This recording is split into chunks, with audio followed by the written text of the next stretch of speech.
Hello, can you hear me? Yep. Okay. I said that and then I dropped my phone. Well, I couldn't respond to you because I was typing and it won't let me do both. So I couldn't unmute, sorry. I can barely hear you guys. I don't know if it's my phone or what.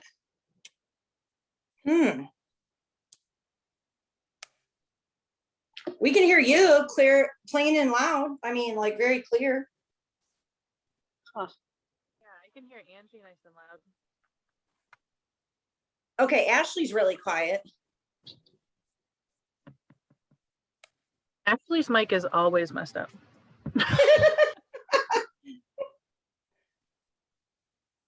Oh, Ashley. Luckily, Lindsay will be here today, so she can do the roll call, and I just have to type. There you go. Oh, I figured it out. There's a separate audio button on my phone for Zoom. It's weird. Oh, If you're doing it from a phone, that's true. I've had that happen to me too. I know what you're talking about.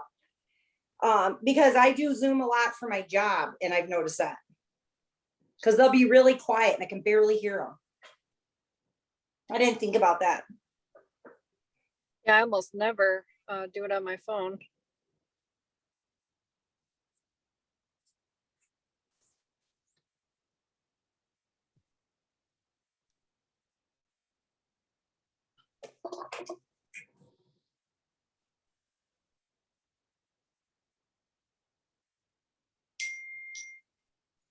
Good evening, Mayor. Good evening. Happy belated birthday, even though I did text you on your birthday. You did. Thank you. Thank you so much. So are we going to start like we always do and then turn it over to you? Yes, we can do that. Yep. Okay. Because we're gonna have to do roll call anyways. Right. And I mean, we have to do that anyways, and that's fine. That'll give me time to switch them over as co-hosts so they can present as well. Okay. I was very clear that it's 5:30 Eastern Standard Time, 4:30 there. So hopefully that doesn't get. I always get nervous about that when you're dealing, because for my job, I have to deal with everybody in Central Time Zone. And so I'm always reminding them, now listen, I'm on a different time zone. Total different time zone. Which sometimes I like when I get over there, then I've acquired an hour. It's the coming back that I lose that. Yes.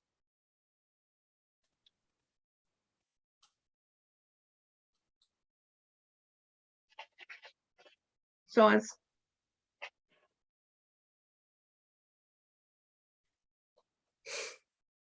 we're going to skip over the minutes and go right to your part. That's so fine. after we do the roll call to give them more time, because we can approve the minutes anyway in the regular meeting. Right. Do you think they're going to need more than the hour and a half? I don't think so, but a lot of it will just depend on how much, we ask questions and, so. Okay. Well, if we do, just let us know. We can jump right in after we do our beginning roll call of the other meeting and then just let them finish up. Okay. Okay. I thought I'm looking for them to hop on here because I had just talked to Yolanda a little bit ago. Okay. Asking some questions if she was going to be able to share her screen and stuff. So. Hello, everybody. Hello. Hello. Haven't on seen this, you in a while. on this great summer day that we're inside. A great summer day. Yes, indeed. It's a beautiful day. Beautiful day. A lot different from last week. Yes. Pretty snow. I took pictures of the snow. I did too. Yeah. I know it's beautiful out there where you are. All the trees. Oh, the trees were lovely. You gotta share. You gotta share those pictures with me. Text me. Okay. Yeah, I think I still got them. I got a couple. I took. Yeah. So I know that was gorgeous. My yard was. And there's Ashley. Ashley, you have the best kept secret that I did not know who your mom was.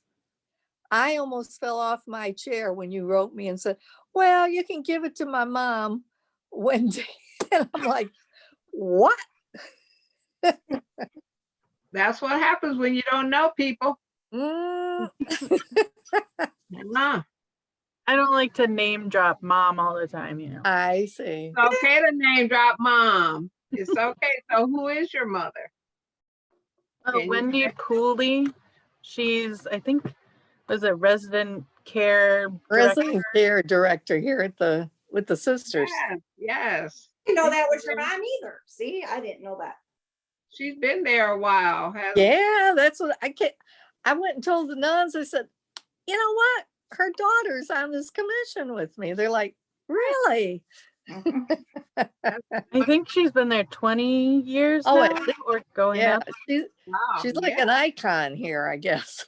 I was gonna say, like a couple of my other friends that have been there for quite a while. Mhm. Lupe Negron, Oh, yeah, yeah, Laura. and Laura, her daughter, Her Laura. daughter's here now. Yeah. Yeah, so that's wonderful. I'm excited about it. I think half of Adrian's employed by us. Well, that's okay. It's so great. Good to be an employer, especially Yeah. with the economy the way it is. Oh, You my all Lord. never and all. shut down. Well, you shut down, but you shut in. Yeah, we shut in. Yeah. So it's 5:30 now. Do you want us to wait a minute? I think we should wait a couple of minutes because we don't even have all the commissioners have, here yet. we have 6 of us on right now. Hello. Can everyone hear me? Yes, we can. Yes. Oh, okay, all right. Wanted to let you know, D'Angelo will be joining us shortly. He's trying to get his computer to work, so it's like he actually has to restart it because it's Okay. he'll be joining us. Okay. I know about those computer issues. Oh. Lordy. Mostly the internet part of it, trying to get it to work. And mine, the Zoom sometimes will go out, it says Mhm. connecting and it freezes and then I gotta go out, then I gotta come back in. That's crazy. Well, it's been a challenge, but I'm very happy that we are able to do this. Oh, she's having problems accessing the meeting from the link. Oh, dear. So Michelle, what should I do? The link isn't letting her access it. Yeah, she said from the link, because I sent the link. Okay, you know what? The original, Oh, did you send her the, that she sent, you got to send the original or she won't, Oh, that's the problem then. right. Oh, I don't know if I have that one still. it should be, if she goes to the website, there's a news article about the HRC meeting. She should be able to click that link. All right, let me go to that. I'll email that to her. Let me do that really quick. It should all be the same link though. All I did was edit the Yeah. time. Yeah, but when you copy it, it doesn't always bring it so you can touch it and come on. And then come I on. see. Uh-huh. Okay, I'm going there. Give me a sec. I'm trying.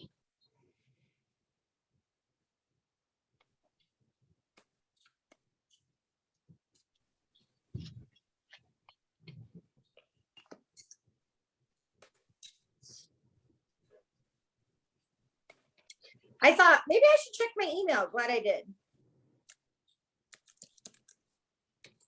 One day I'm not at a computer. Exactly.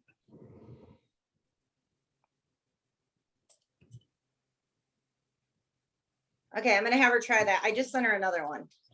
Okay. Well, I mean, I just redid it. That's what I meant. If it Okay, doesn't work, yeah. let me know and I will pull over and I'll resend it. Okay, so if you want us to go ahead and get started, and then we'll be through things when they come Yeah. on, they'll have a chance to get Yeah, started. Yep, if someone could resend D'Angelo, oh, never mind, I'll do the same thing to D'Angelo right now. Okay, he's in. He's in, so is Yolanda. Okay. Okay, great. Thank you. All right. Well, good evening, everyone. I'm calling the meeting to order at, it's presently 5:33 on April the 27th. We're so glad to have you here for the pre-meeting. And we're going to start with the roll call. And if Ashley, would you do that? Because I don't see Lindsay on yet. I can do that if my mic works. Is it Yes, working? it's working. Yes. Okay. We'll start with Mayor Sword Heath, Present? Commissioner Bernard, Present. Commissioner Ramos, I'm present. Commissioner Patton, Commissioner Frank, present, Commissioner Boone, Present. Commissioner Barron, Commissioner Carter, Present. Commissioner Harbat. Present. All right, so we have two that are absent from us. Thank you. We're going to skip the minutes for now so that we can go right into the meeting with the mayor as soon as her guests come on. We just Yep. like to thank her for getting this nice group that's going to be sharing some very good information with us. All right, Mayor Heath. I would like to introduce you to Yolanda Fields. I don't personally know Yolanda other than email, but I do know the founder of Breakthrough Urban Ministries, and Yolanda is with Breakthrough Urban Ministries, and they are out of Chicago, and I will let them tell you more about Breakthrough and, you know, and how it can apply to us. And obviously we'll have some question, hopefully some question time too. And we have made you, Yolanda, a co-host, so you can share your screen now. So that, if you would like to, and oh, and Arloa is connecting right now as well. So Arloa is a longtime friend from many, many years ago. So, but she has done an amazing job with what started out as a small little homeless shelter into a major major industry, a major, I don't know what it is, but it just it's amazing. She's just done an awesome job, and they help and work with so many people in within the homeless community and the community they're in, and just they're gonna hopefully have some great info that we can use and learn from. So I will give it over to Yolanda or Arloa, whoever wants to go and take it away. And we're very excited. Thank you so much. Hey, Angie, I'm sorry, Major. Oh, you can Mayor call- Angela. I know you as Angie. Can you kind of set the environment for us before because we do have a plan to present, but what is it that you're up against there in Adrian, and how do you think we can help? Just briefly. We have we have a substantially large homeless population. We just don't have a lot of shelters. I mean, we do have a few, like we have like one for like women and children, we have, a regular homeless shelter. I do believe, there might even be an extra one, but they're just not meeting, obviously, the demands of what is here. And especially with COVID, because there's been restrictions and, they can't come in and out, from my understanding of, what is happening with COVID. They have to commit to be there, all the time because of COVID. And, that's part of it. But just, even with discussing with housing help and, that we don't really have anything in place for, if there's something we've all heard a lot of, and we actually just had a presenter present to us at our last meeting, or a couple of meetings ago or we did like a forum for the public about mental health. And even those resources are lacking. Substance abuse resources are lacking, but obviously the housing help. And I know that Commissioner Boone on here, D'Angelo Boone, he does Refuge, City of Refuge Ministries. And D'Angelo and I have both talked at great length as well about, there's just not any programming for how to exit homelessness, like re-entering back in and finding jobs and just re-entering back into, your family or whatever that might be. And we just don't have those, we just don't even have that avenue at all right now for our homeless. And we know that's something, you have done as well. So Yeah, did that and give you enough background on? yeah, that helps. I think you said there were some tent encampments and so that Yeah. not everybody can get into shelters. Right. So just a little background, I started Breakthrough in January 1992, so it's been almost 30 years, and I am no longer the executive director. April 1st, Yolanda Fields took over, so I'm kind of semi-retired. But we started in a little storefront room that was part of a church that Angie and I went to because so many people were coming in off the street to the church hoping that they could get some help. And we really weren't equipped to help them.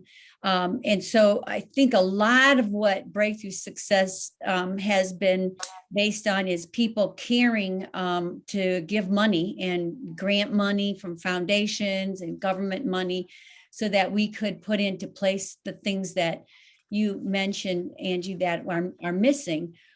So I think fundraising has been very important for us to develop a nonprofit. But it was a little storefront room that the church owned, and I put on coffee and we started making soup, and I asked the ladies from the church to bring, hot lunch, and pretty soon the room filled up. And then it was one of our foundations has always been listening and responding so that when we are, developing some kind of program or response, that it really is meeting real felt needs. So that became things like they wanted overnight shelter because they didn't have anywhere to stay. So we started sheltering people on the church gymnasium floor. They, of course, needed breakfast, lunch, and dinner. They needed jobs. So we hired people to help to find job placements. We started a little business where they were cleaning the community streets, and the community was paying us to pay them so that they had jobs. And then I just basically hired people who are a lot smarter than me, who could do housing placements, and we called, case managers who could really work one-on-one with individuals who came to us to see what their needs were. And then over the years, Breakthrough, we moved into a neighborhood now where we're very place-based in East Garfield Park on Chicago's west side. And we have 2 shelters, one for men and one for women. They're really transitional housing facilities. And I think Yolanda's going to tell you more about what we're doing now, but still really came from that foundation of, what is it that is keeping you from stability in your life, and what can we do to come alongside you and partner with you to help you to break through those barriers that are holding you back.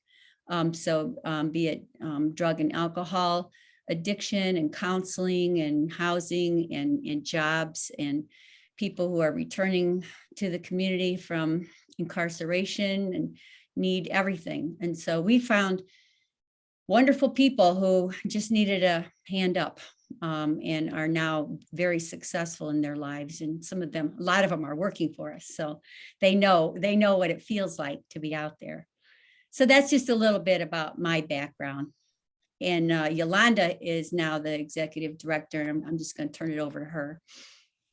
Good evening. So thank you so much for having us. I thought we might spend just a portion of our time just with a general overview of who Breakthrough is.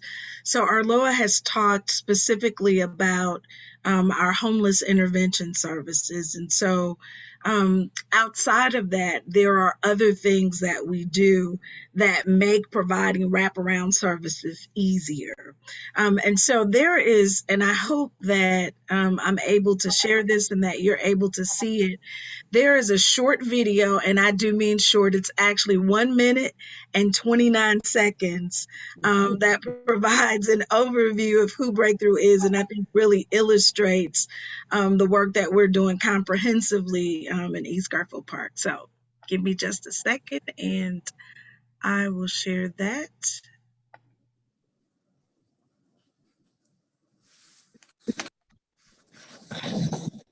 This is East Garfield Park. It's home to thousands of kids like Joshua. Statistics show that just under half of Joshua's neighbors live in poverty. 1/4 of adults in his community don't have their high school diploma.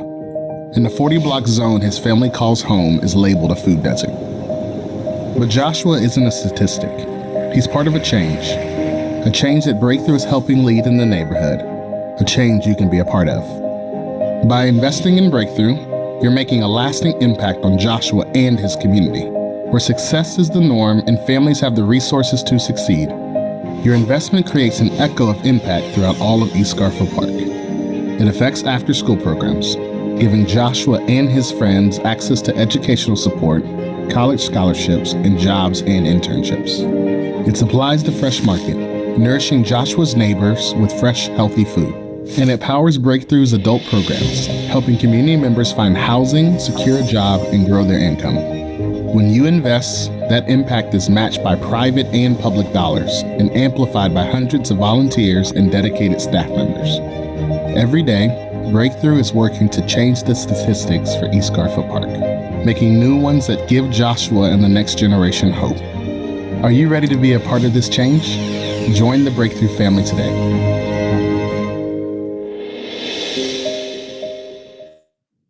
Great. So, are there any questions I can answer right away before I launch right into? So I want to be respectful of our time. So I want to say I'm going to run through this really quickly, but if at any point you have questions or thoughts come to mind and you'd like for me to elaborate more, please just say so, and I will ensure that I am able to do that.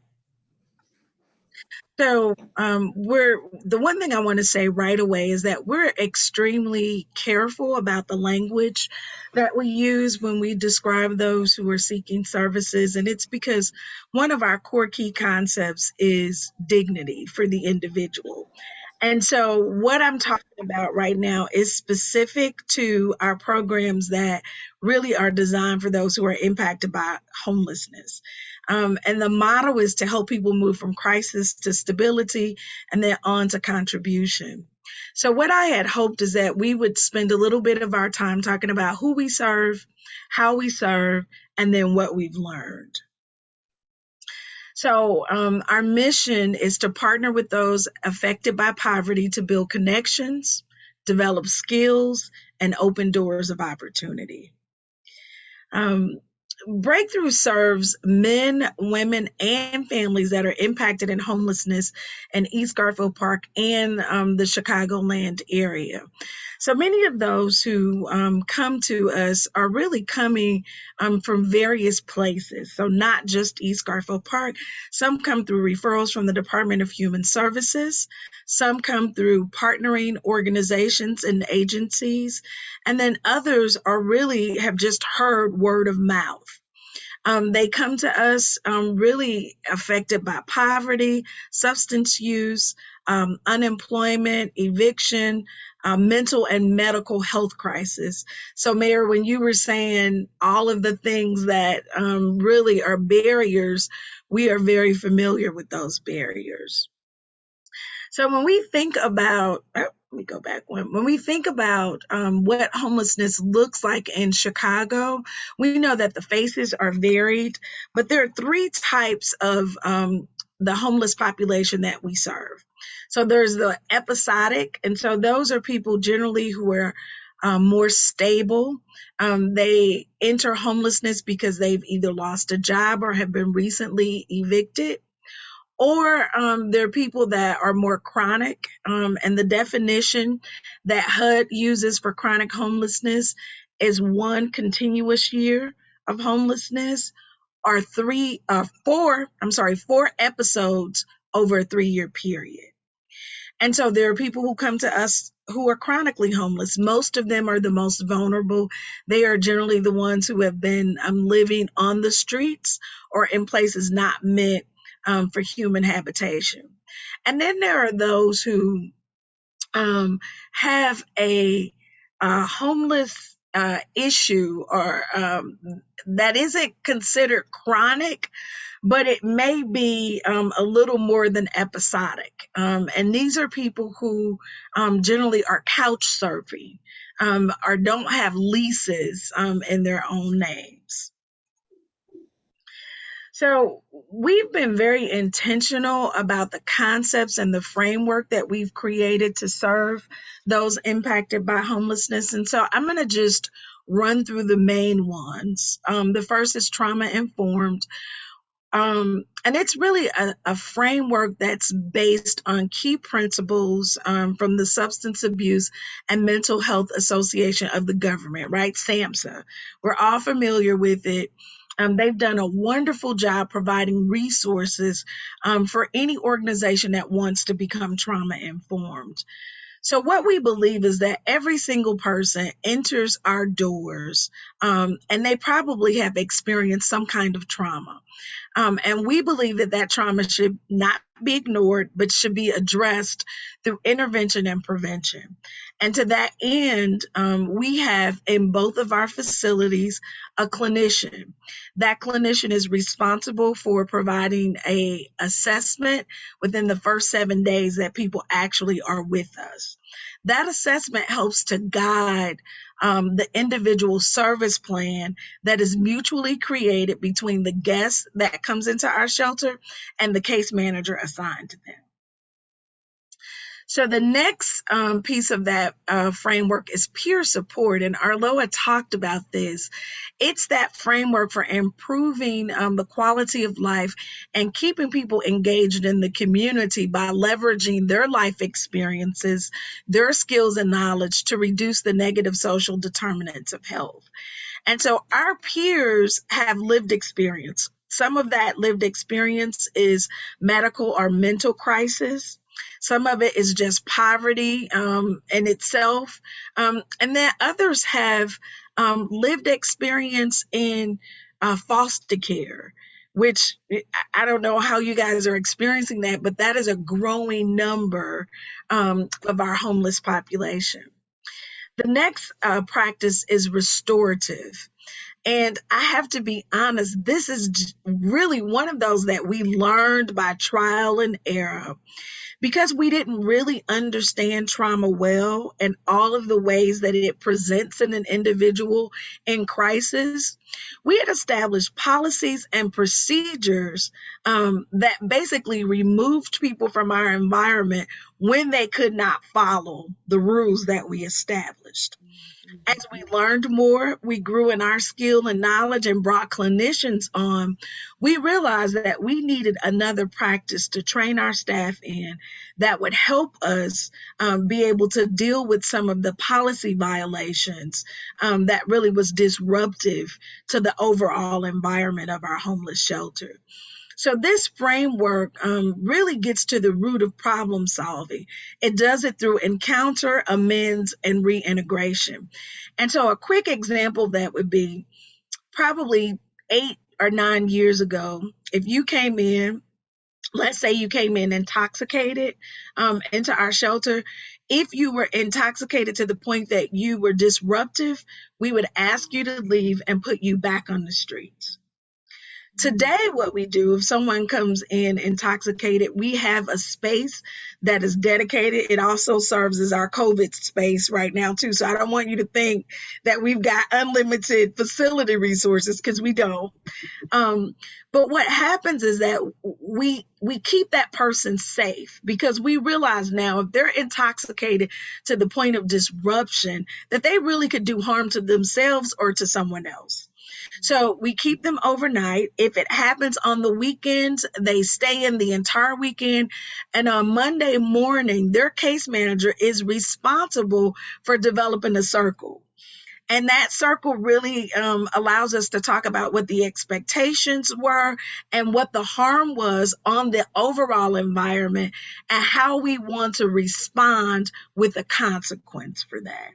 And so it really is more of a community-driven process, and it takes into account that we, at the bottom, like the base level of what we do, we don't want to re-traumatize people. And so that restorative practice has been very helpful for us. Violence prevention is a framework that we've introduced over the last 4 years, and it really is the violence prevention framework that led us to restorative practices. And really, that framework allows us to focus prevention activities on all types of violence. And so, outside of our homeless service programs, we also do street level violence prevention and intervention. And I only added that because it really has helped to frame how we do our work. And so there are tenets of the violence prevention model that are directly related to public health. And so that public health led us into this idea of wellness, where we are looking at a person in a very holistic way. We are not measuring them by the particular episode, or we often say we don't judge people by the page in their lives that we came in on.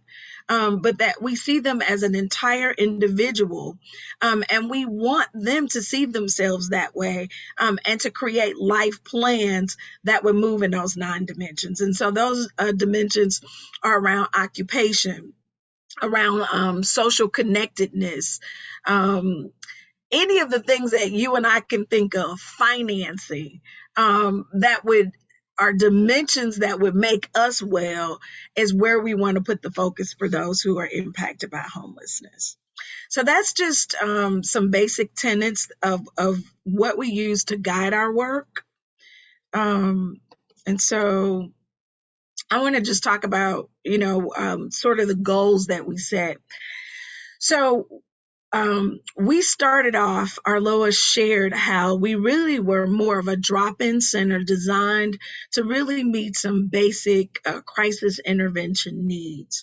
So we recognize that that is still a very important component, because not every person impacted by homelessness, particularly those who are chronically homeless, will have the wherewithal to really to agree to the stable, the ways that we're asking them to show up in our homeless shelter. I'll give you examples. So the way that our homeless shelter is run is that it's very structured. So you have freedom and flexibility, but we have a time that you need to be back in. So by 7:30, if you're not working or haven't gotten pre-approval from your case manager, the expectation is that you're back in. Lunch is served every day at noon. And so there are basic expectations for the environment that helps us maintain order. Because we know that everybody that shows up isn't ready for that, we have a drop-in center that operates Monday through Friday from 9 a.m. to 3 p.m. So in the red where you see crisis, this is where people can get showers, meals, clothing. We will assist them in obtaining vital documents. We'll do the assessments for mainstream benefits, and we'll allow them to use us as a mailing address, because we recognize that it does no good to be assessed for a mainstream benefit if you don't have an address to actually receive those benefits. The next piece is this stability piece, and stability for us is your ability to opt into the structure that we've created. It involves intensive case management. We talked a little bit before where we take those first 7 days and we do all of the assessing. So that time is designed to understand what your needs are.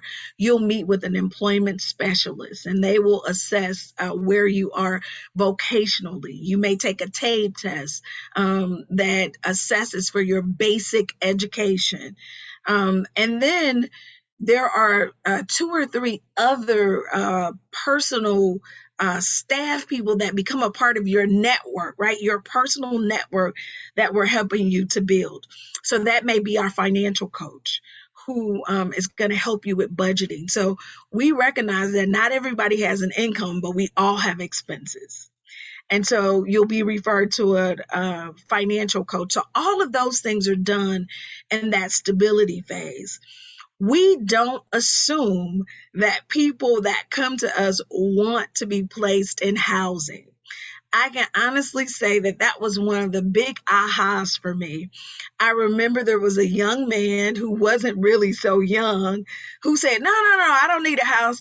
My wife said if I get my life together, I could come back home. And so we really worked with him, where he was. And so for him, it was substance use, and it was providing him with the resources he needed to address that issue. And so in the stability phase, it's where housing placement happens, employment placement, access to both medical and mental care. And then that top rung is really contribution to community. One of the things that we've implemented over the last 2 years is exit and discharge planning. So, when we go to the hospital and we leave with instructions. When people are leaving us and they're moving outside of our community, we want to make sure that they can remain connected to the resources that are going to keep them housed. And so we're able to do that, and then also talk to them about what their next steps are. And what we found is that when people have become stable, they are looking to contribute. And this is where we begin to create opportunities for people to come back into Breakthrough, to volunteer in areas that are of interest to them, to gain additional skills, and some of them eventually become staff. So we're all about addressing all of Maslow's hierarchy of needs, whether it's a psychological need for belonging and being with other people. We have lots of opportunities for community building. Of course, a lot more before COVID. We are re-engineering and reimagining what those opportunities look like. But we use the Maslow's hierarchy of needs to really assess how we might move forward with an individual. And so here are a couple things that we've learned. We've learned that assumptions should always be challenged. It is true. Each of us, I think, on the staff that works with those impacted by homelessness have a certain idea of why somebody became homeless, or particularly if you're a peer, we talk to our peers all the time, the things that helped you to exit may not be appropriate for somebody else. And so it's not right for us to assume that those same things will work. And so we've learned that when we challenge our assumptions, new ideas can come forth. A quick example of that is how we arrived at the trauma-informed service model. We recognized that recidivism was high, and we could not figure out how and why we were placing people in housing, and then less than 6 months later, they were coming back. And so we realized that there were some things that were unaddressed, things that really govern people's behavior. And so we began to build out this model of trauma-informed, which really caused people to become aware of their trauma and how trauma impacts their choices, and then gave them practical tools that they could use to make better choices. The other thing that we learned was cultural competence. There really is no excuse for cultural incompetency. What we learned is that we may all be the same color, but it does not mean that we don't have subcultures that we are a part of. We have different language barriers. We serve people of different ethnicities, and it is up to us to learn what those social norms and cues are for all of the people that we serve. Not one person is able to do that. There are certain people who have just a natural propensity for certain things, and they always seem to rise to the top. We have case managers who work particularly well with those who have substance use, and they're able to work with those with substance use in ways that some other case managers cannot. We have case managers who have expertise in youth, They have made it their business to understand how youth are wired, how to communicate with them. And they have been flexible enough that we don't try and set up appointments anymore in person with them if they've left the shelter. We'll text because that is a language that they respond to. And so for us, it is making sure that we are being competent enough to meet people where they are. And then we've learned that all people have strengths. And so we've evolved in our thinking and understanding. It's easy to say, that people have strengths and, we believe that God is, gifted us all with certain qualities. But it becomes harder when you're sitting across the table from someone who is sinking deeper and deeper into the mess that they've already told you for the last 3 weeks they don't want to be in. And so we had our staff trained on a strengths-based model. And so what we try to do is incorporate coaching. And what coaching does is it begins to ask questions. It's based on motivational interviewing. And so it's helping people to resolve the ambivalence that they have towards the things that they say they want to change. It's asking questions like, if this is what you say you want, talk to me about the actions that you think will get you there. And so that approach allows people to step back and to think about the times they succeeded, and to uncover what were the things or the behavior that allowed you to do that. And so that strength-based model really is based on this idea that people really are the experts of their own lives. And we have to leverage that expertise so that they are able to move in a way that is appropriate for them. And then collaboration and partnerships produce the best results. We cannot do this alone. We've recognized that while we do a bunch of things, that there are still things that we absolutely have to be in partnership with. An example is healthcare. And each one of our sites, Lawndale Christian Healthcare, which is a local hyper local, so they are in several different communities. They're located in East Garfield Park in both of our shelters, but also in our Familyplex. And so they are able to provide the services that we cannot. We just would not do well in healthcare. We don't know anything about that. And so we have identified the things that we don't have strength in, and we have looked for partners to do that. And then lastly, and here is one of our new learnings that we are certainly evolving in, is that people are not the problem, that solutions are in systems. And so if we are going to really see a change in homelessness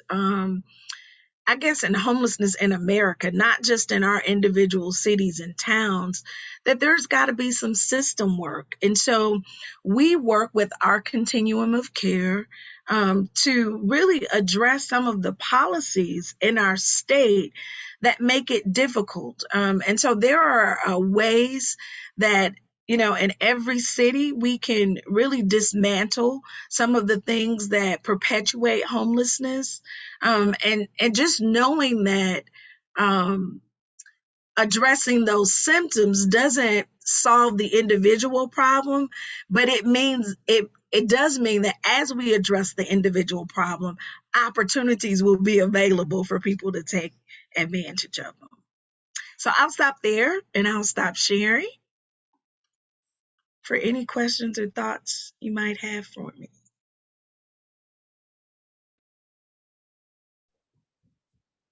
Don't be shy. I know everybody's going to have a lot of questions, I'm sure. I have a question. With your program, do you see a lot of homelessness as a result of evictions within your communities? I think this is a new area. Over the last couple years, we've seen more evictions. So the area that we're in right now is starting to gentrify. And when that gentrification really started happening, probably now maybe 6 or 7 years ago, what we noticed is that people that were staying in apartments, as rents went up and those landlords started to rehab, that we saw more homelessness as a result of evictions.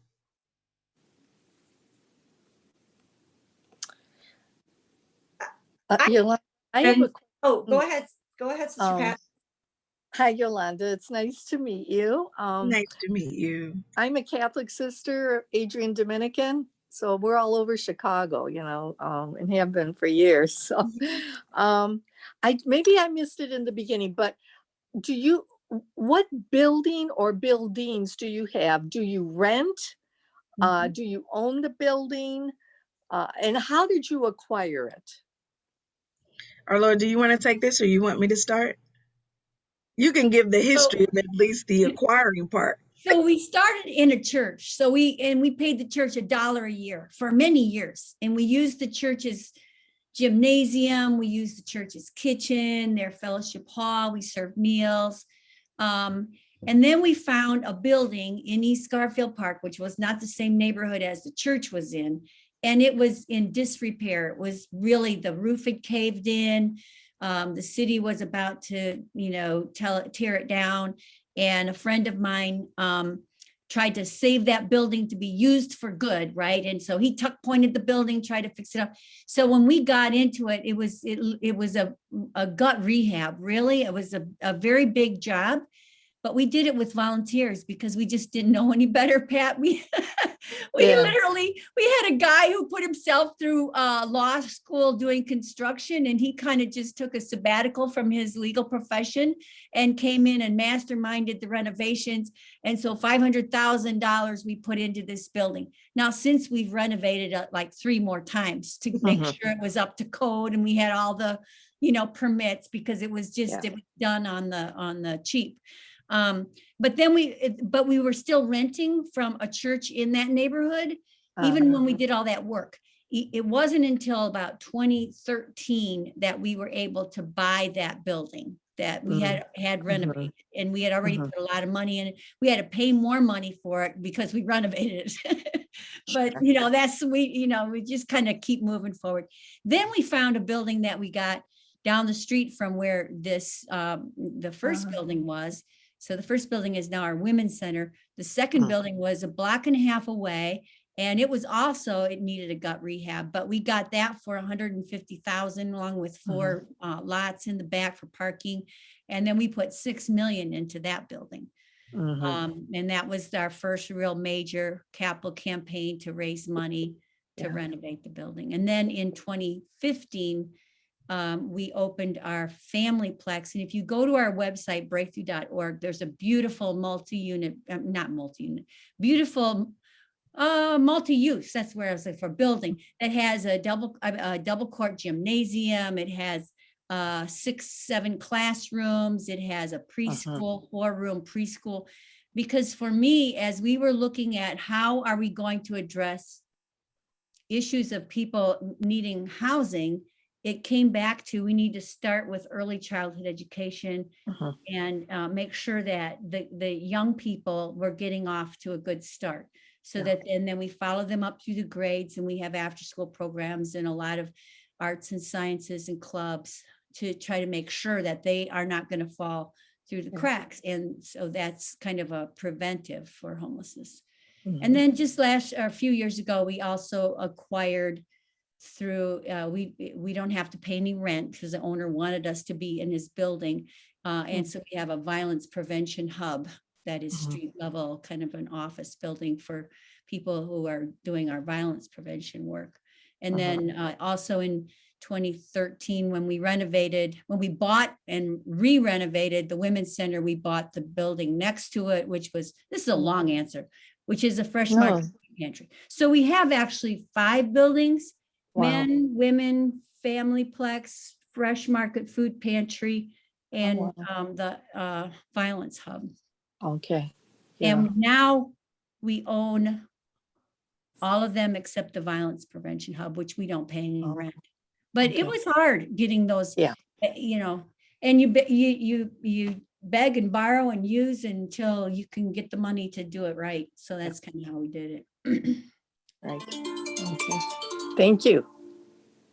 Well, one question I have is, I know, from, interactions and, when they've looked at our homeless population, a large portion of our homeless population is not actually from here. Yes, some are, but quite a few have come here from wherever. I know that there was, one even all the way from California at one point that, and I just, I guess that's my question is, do you run into that where they're not local, they're not from, Chicago? Is it, maybe why is that? How can we service them? Because, that's been the concern from those I've talked to, is that they, start to work with them and then they like disappear and they're trying to help them. But, it's because they're more transient because they're not from here, necessarily, or they're going to stay here for a while. And, because it's been more welcoming than other places. I know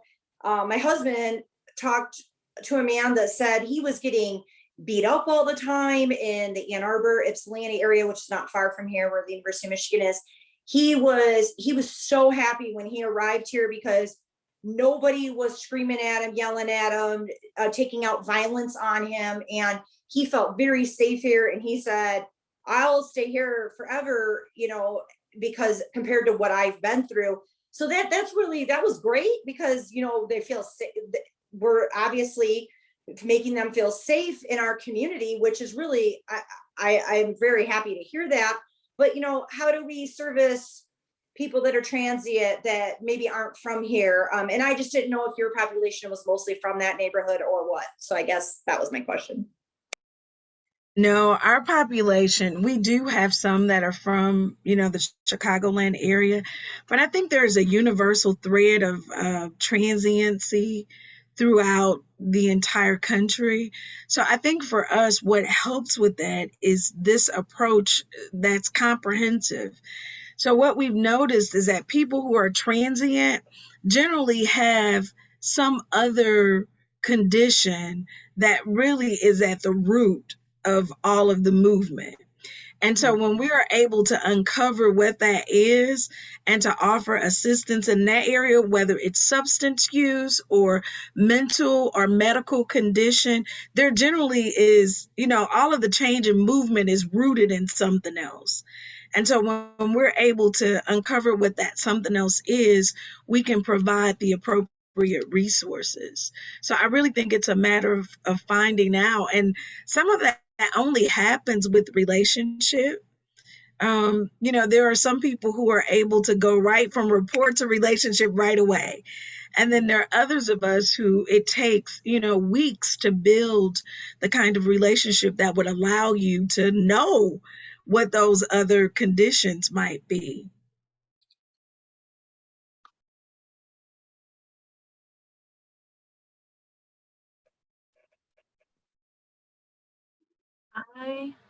Is it working? Yay, it's working. Okay. I'm Ashley. I had a question about, have you found that you needed to do any work like within the community to change their view of people affected by homelessness? I think in a small town like ours, people have a very set view, and I think it's probably everywhere, but as well as small towns, but particularly in a small town, we have a view and we think we know why people are affected by homelessness and poverty, and there's a lot of blame because they don't understand. So are there been programs that you work with trying to reach out to the community and educate in that way and kind of tear down stigma and that sort of thing? I just want to say, Yolanda, and then I'll let you go. That originally when we started in Andersonville, which is a very up and coming community, there were questions, and even when we started housing people in the church people, they thought their kids were going to get head lice, from the mats, and it was all kinds of stuff. So I set up a commission of people, like kind of a watch group, to let me know right away if there were any problems, to let me know. And they never did. They never ever did. So a lot of it is just the fear of what, what might happen. And then the other thing I think that helped us back in those early days was Clean Street, which was the name of the business that we started. Our guests, we call them homeless guests, were out there cleaning the streets, and they built relationships with a lot of the store managers, and they were kind of like PR for us, and they became part of the community. People loved them, and we talked to them about good customer service and saying hi to everybody. And people liked having them out there because they felt like they were kind of a guardian presence there on the street. The same thing happened with our Fresh Market Food Pantry. Yolanda, you remember when it was operating out at the men's center, because we hadn't purchased the Fresh Market building yet. And the neighbors across the street were disappointed when we moved them from the men's center to the Fresh Market building, because they liked having those people out there, because that was a presence in the community. So I think you can do some work with that. But yeah, people have fear, and it's because they don't know homeless men and women. And when you get to know, and then you try to get as many people as you can to help volunteer, because then they'll fall in love. Even if it's, the people that volunteered our Fresh Market Food Pantry have fallen in love with the people in the community who are coming for groceries, because you just can't not. They're so inspiring.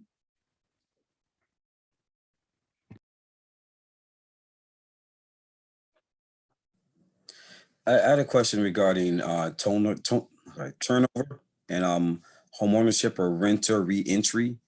What will be the success rate for that? And how do you measure it? Yep. So we have identified some key performance indicators. For us, what we'd like is to have 35% of those who enter to actually get placed into permanent housing. We generally average around 32%. The other indicators that we have are the ability to retain housing. And so we'd like to see people retain housing for 6 months or longer. We'd like to see people who are unemployed and or employable become employed. And so our indicators really are based on the achievement of that. So that is a lofty goal that we set for ourselves, because as you can imagine, affordable housing is non-existent in Chicago.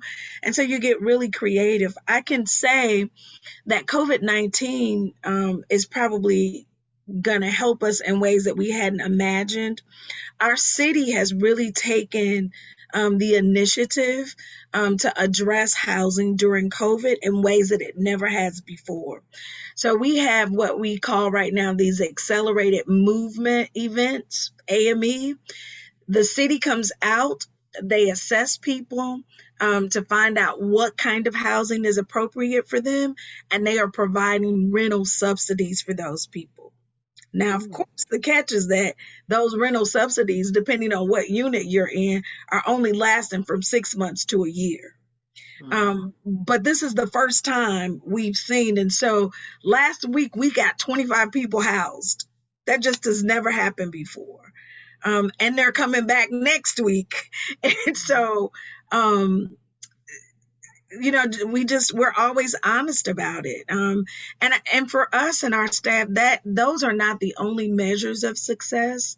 One of the indicators that we have that we've done our job well is when people leave and come back.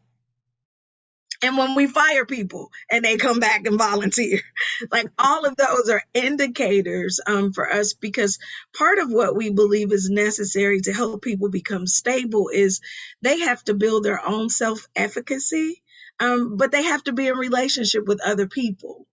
And so the quality of those relationships for us are measured by how many other people are in their network, whether or not they, return, and whether or not when they get to that top part of the tier, that they really say, you know what, I feel like I've really been helped by the program. I want to come back and I want to volunteer and I want to give. Mm-hmm. And is there a length of time from the time a person enters into the program that they make this transition out, or do you guys have a set time length that you're expecting this transition to take place, or? The city of Chicago has a time, but we don't.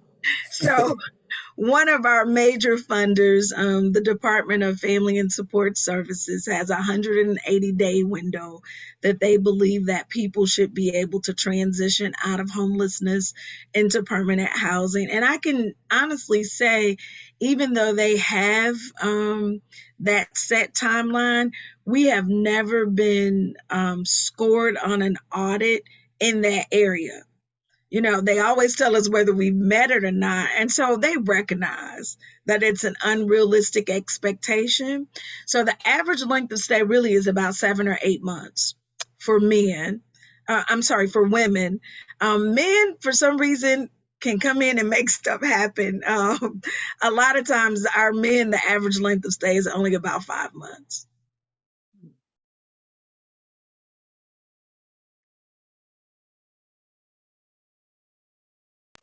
Do you have, I don't even mean lack of affordable housing, I mean, because you've addressed that, but even just lack of housing in general. I know that is an issue here. I literally just have talked to several landlords that have said their phones will not stop ringing because people are always like, do you have anything for rent? And they're like, there's just not enough housing. It's not even the affordable.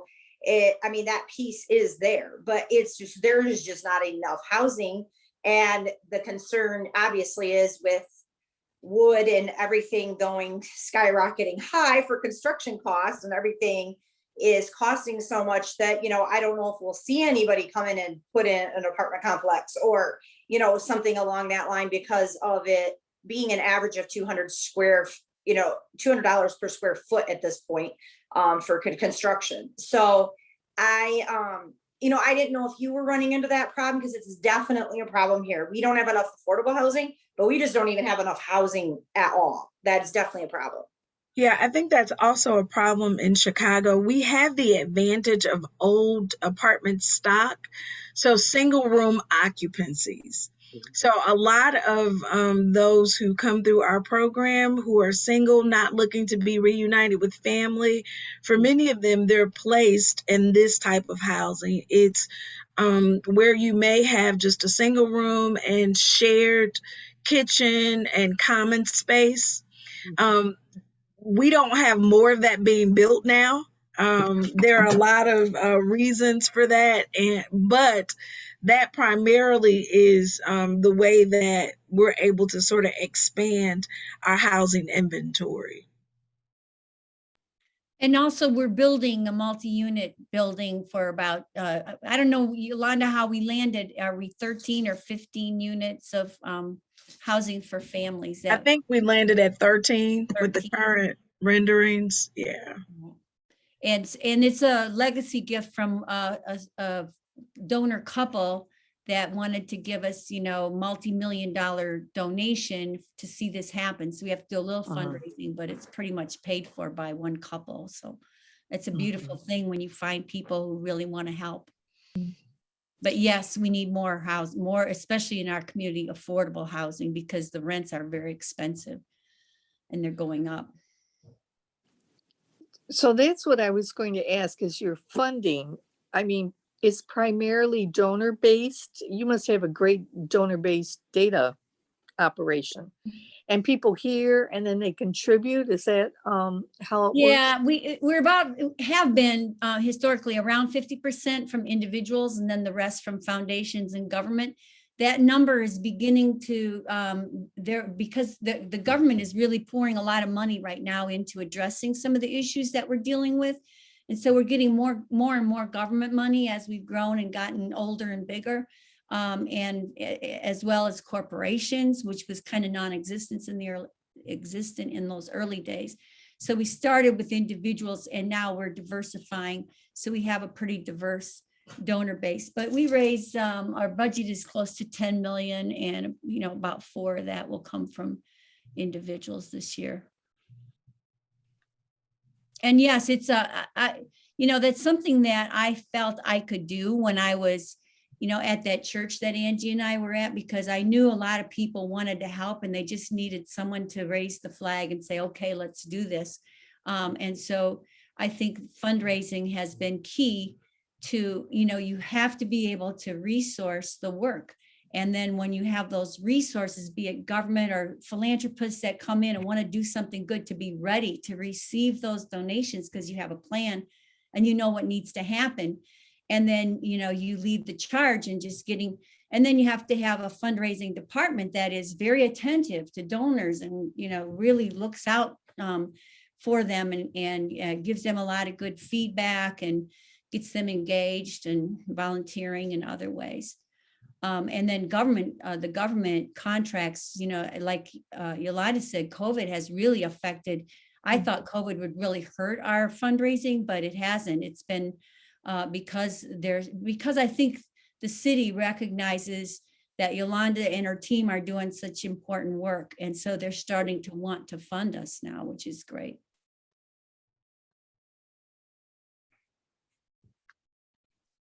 And I will vouch because I witnessed it firsthand, but Clean Street was amazing. That the relationship that the homeless men, it was all men at the time, but that they built with anybody that walked in that neighborhood. I was always walking in there. Any business that was there. I think it really did change perception, stigma, but more than that, they gained a lot out of it as well, and not just a job opportunity, but they felt wanted, needed, loved. It was really amazing to witness firsthand. So yeah, I think if you can think of ways to employ people, then they become ambassadors for what you're doing. Plus the community then feels better because they're working, right? And I'm sure there's things in Adrian that need to get, done, right? And so if you have someone who can manage a team of people and get them working, that, people love that. And everybody wants a paycheck.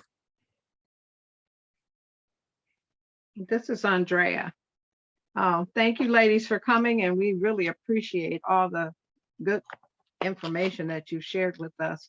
I did go on your website, so I saw quite a bit of what you've accomplished, and I did see your buildings, and your history was amazing. I did have several questions, and I was trying to wait till most of the group asks questions, but I'm interested because we have some similar things going on in one of my churches in another city, which is Inkster, Michigan. And we have some of the same things, but we don't do the homeless and the housing part. Usually the members of the church will take somebody in and mentor them, or they will refer them to agencies. One of the major problems we find ourselves with in this area is dealing with those that are homeless, but also that have challenges like mental illness and substance abuse. And so with that in mind, most of our people that are willing to do the work are not interested in getting involved in people's lives. Like you said in the beginning of yours, you were putting people out. And that's pretty much what people are doing, is standing back, waiting for someone else to do the work. But we also have pastors that are in the community that I wanted to ask, did you have pastors that were working with you all to not only help fund, but help to raise monies for you? Did they get involved? Did they help to encourage their membership to assist you in what you were doing? And is this something that is in other areas of Chicago? Because I have family in Chicago and I know some of the area, but a lot of the places that I've seen, it is torn down or abandoned areas and abandoned housing, slumlords taking over. We have a little bit of that, but we're trying to get people to invest. And, that is a key for any involvement. And it's somebody like you all are willing to sacrifice your energies and time to make it happen. So I really want you to talk a little bit more about the fundraising, not just the government monies and how much you had to pay for your buildings, but how the people caught on to the vision that you had. and what made your vision stand out among others' visions? Arlo, I'll let you answer Yeah, that and then I'll answer after you. well, and to add on to her, I know that you just recently started getting government money from my discussion that I had a while back with Arloa. So like, yeah, I really from the beginning, especially because I know that's what you were relying on. You know, I think about you guys, you're a whole city, right? And you've got the gamuts, you've got, you know, business and parks and schools and you have a lot on your plate. We're just one little nonprofit, right? I think for Breakthrough, in my experience, it was really just listening to what the people said their needs were, and then seeing if there were some foundations that would pay for that, or if there was a group of people that might want to rally around. And, you know, to be honest, sometimes I think I would write a grant for a job trainer, and then I would go to the board. I set up a board because I needed accountability. I'd go to the board and say, hey, we have the money. Can I hire a job trainer? Not even thinking what's going to happen the next year and the year after that, you know? And so I learned you have to build this trunk of the tree, and that's real solid, the infrastructure of the organization. Otherwise, it'll topple over if you add on too many things, right? But so we started with just the fundamental need of people needing food and shelter and clothing and camaraderie and a place of belonging. And so that became kind of the trunk of the tree. And then as we grew, we were able to, you know, add on other things, including this, you know, really a large youth and youth program and preschool and education and all that.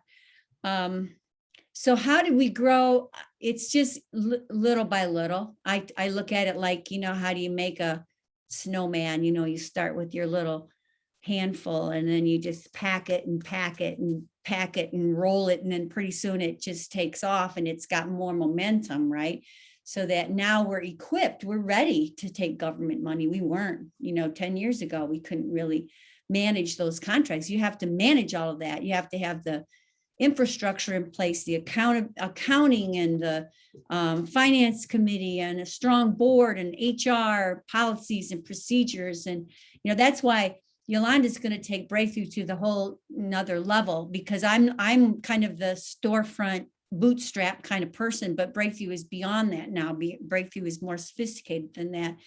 And, you know, Yolanda has been with Breakthrough for 20 years and she's built the homeless services so that we're recognized in the city. I mean, you know, Yolanda, Dr. Huggett, who works with all the homeless shelters, has mentioned several times that ours is the best, you know, in the city of Chicago, which is really gratifying.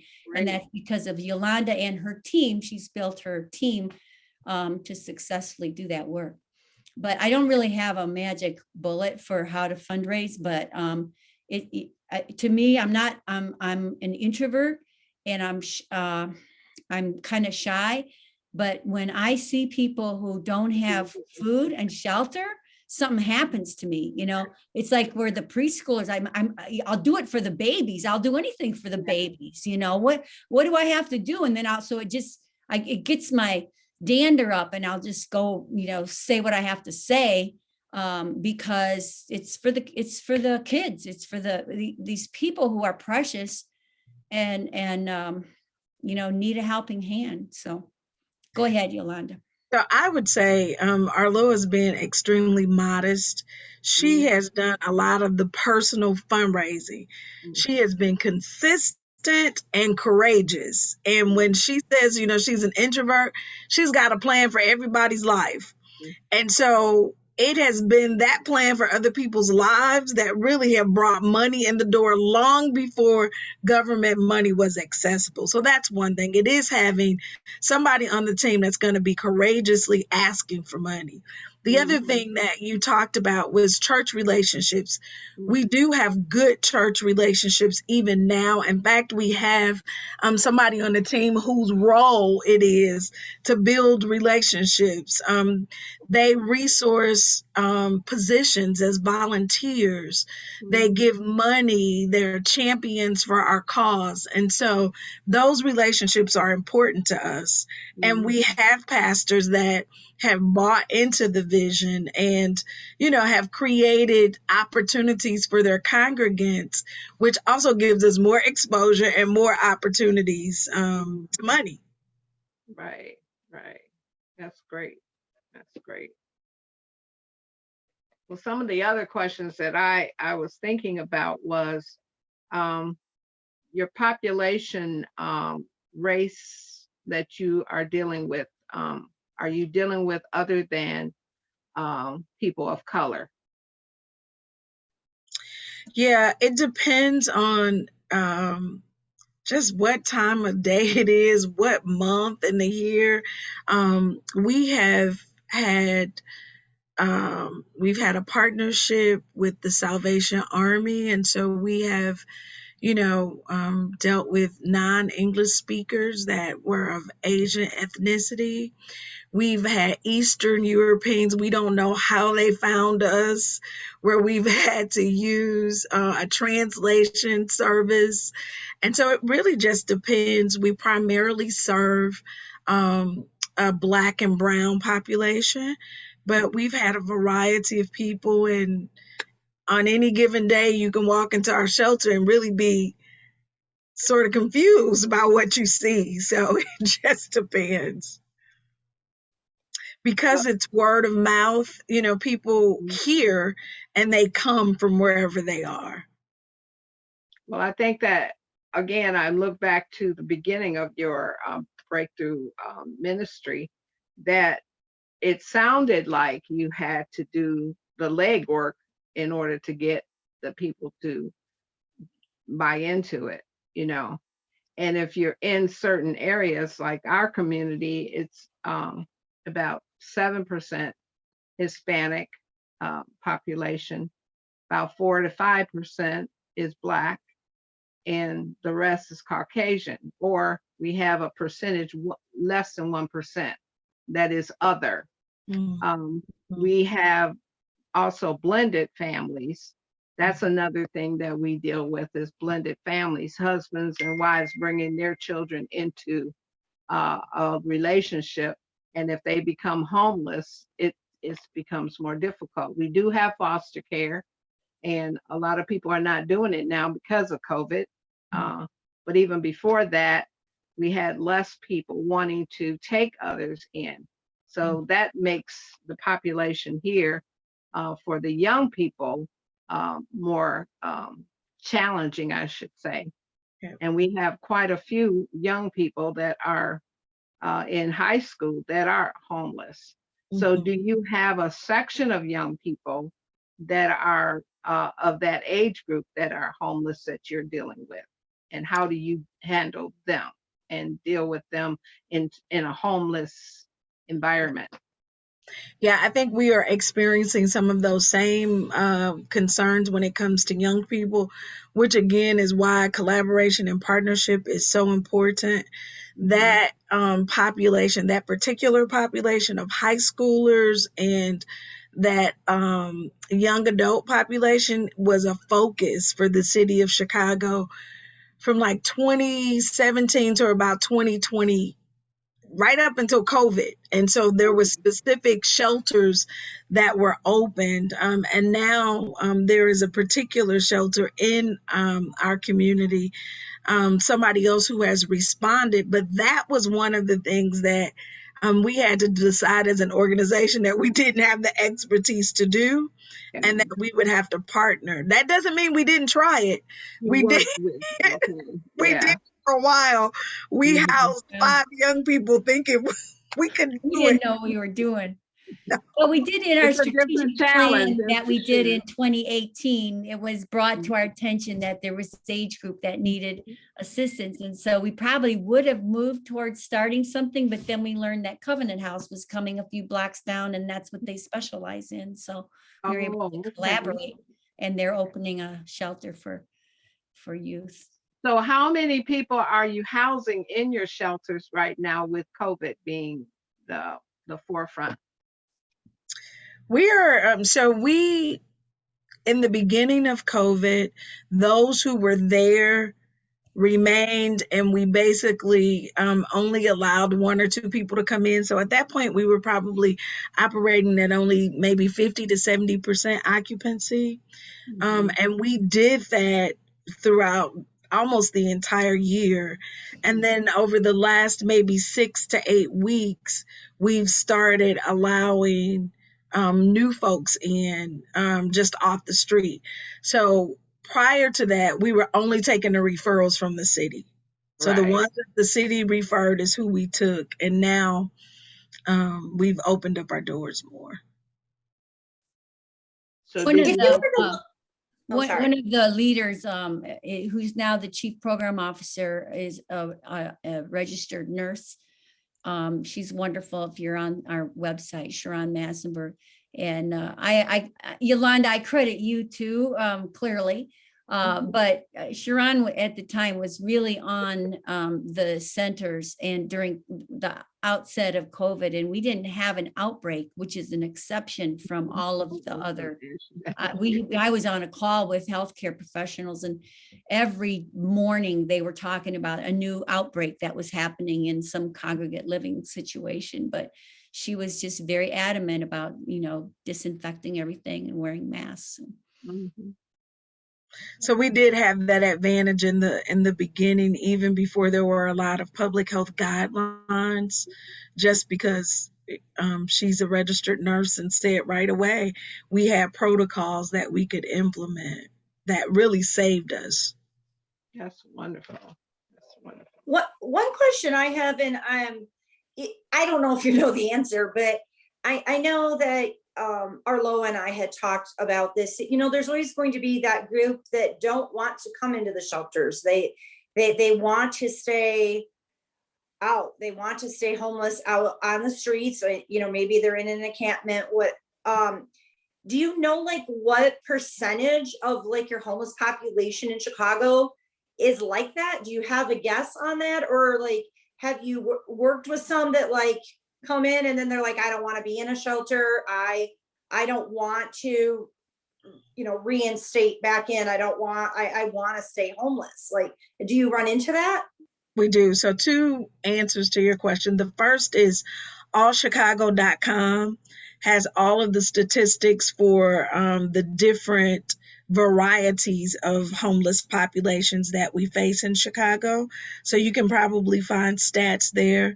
The second is that's why we have our daytime support center, because we recognize that there will be people who just are not interested for whatever reason into actually being in a homeless shelter. And so we still want to meet just basic needs they have for food and showers, clothing, community. Sometimes we give them bus fare because we know they're riding trains all night. And so, we still want to build relationship because we feel like the more relationship we have, we'll be able to, again, uncover the symptoms that are responsible for the homelessness and be able to provide better resources.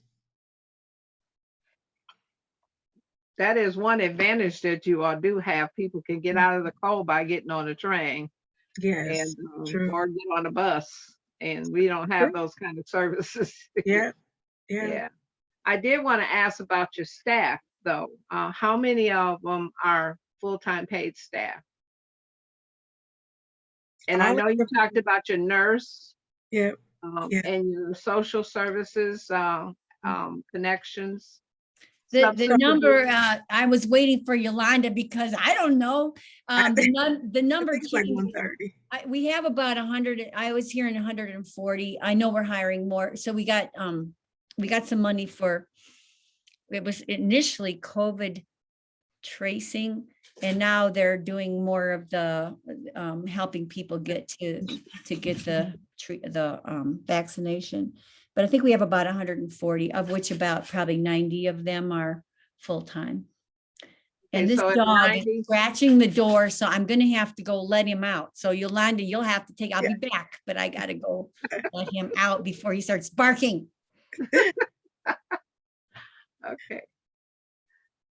Yolanda, you were going to finish up on the staffing part.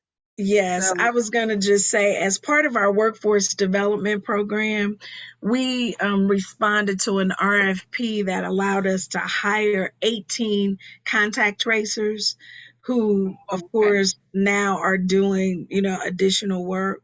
So Arloa is right. I think we have probably a few more full-time people than what she mentioned. She thinks it's about 90. I think it's closer to 110. That sounds Full-time. wonderful. Okay. And so this is your 30 years, huh? It is. We're coming up on 30 years. Yes, I was reading on that. So do you have any questions for us that maybe we could answer what we're dealing with in our community? I know the mayor started off with giving a little breakdown about what we're dealing with. And we wanted to partner with you all to try to get some mentorship going, giving ideas, hands-on information, one-on-one, whatever we can get from you, because whatever you're doing is working. And I know that in order for us to get past where we are now with our homeless and the shelters that are so small that we have here, we've got to try to get more people to partner with us. Yeah, I wanted to respond to Ashley's comment earlier. Her question was around how do you bring others along? Arloa did not talk about, before she moved to move everything from what was primarily a white neighborhood into a primarily, at that time, all Black neighborhood. She did door knocking. She introduced herself. She talked about the vision, for those impacted by homelessness. She listened to the community. And I think part of the success that Arloa, just is too humble to admit, was the fact that she was willing to listen. And because when they said, really what we're concerned about is our children, if you could really help us with our children, and she did that. And so I think that if there are ways that you can hear from your community, what other things concern them, and find a way to work together to meet that need, that you have a greater chance of having people listen and be interested in understanding the plight of homelessness in your community. That's excellent. And Andrea, we've been talking for years about Breakthrough being a replicable model that could be used other places. We haven't put any teeth to what that looks like. Does that mean like Breakthrough comes to Adrian and helps get something going, or we just mentor people, or you come to Breakthrough, you send some reps? I don't know. And Yolanda, your team is going to figure that out, right? Yeah, yeah. Go ahead. The one thing that we're doing, so Arloa has described sort of our dilemma, but what we did decide in our last strategic plan, that we are going to document our model. And so we are just about 80% done with documenting the model, and we're going to make that documentation available to everybody that wants it. And it is a complete package of each program, the rules, staffing requirements, just anything that you could think of that would be needed to extract, whatever, to customize a program that's fit for your community. So we're hoping to have that done by the end of the year. Oh, excellent. But I think that what you would need from Adrian is somebody who cares about this population and really wants to do something about it. And even if it's one person and you get a little committee together, a little group, that says, here's what we want to, we want to address some of these concerns that are in our community, that people are facing, and they can't find housing, they can't find jobs, there's not enough mental health facilities and counselors and places for them to go. And so we want to form some kind of entity that will address this. And then Breakthrough could help with that. Once you have that kind of core group, I don't think we could come in and do anything, but we could definitely assist with a local group that are interested in, making a difference. Well, my thought in reviewing your information online was that it would be helpful that you maybe allow a group, maybe two or three people, to come and be a part of your group and see how you handle people. Not just, it's as important to house them, but more important that you know how to deal with people. Like you were saying before, when a person came drunk, you and they were unruly, you put them out in the beginning, and because you didn't have the expertise. Wait, I would always say, we love them out the door. Okay, all right, Don't loving put 'em them out. We out the love door. them out the door, and when they can behave, because they have to act a certain way, then they can always come back. That's It that's a good really one. is. I'm gonna It's write all that one about down. dignity and respect and attitude and how you love on people. Because they know if you're putting them out, then it's a different situation. Yeah, it's a wonderful thing. I'm gonna use that one. Love them out the door. But I really think that when your book comes out or your packet comes out, that we'd like to be one of the first ones to receive it. And I know you will get with the mayor so we can at least get some ideas and have it in hand, because it's one thing to talk about it, but then now we have to get someone that's going to be on board. But I think we do have one of our commissioners, Commissioner Boone, who has been working with a lot of the things that you have. I know my church has too, but I don't do it as much here because the need is still great here, but people don't have the desire to help as much.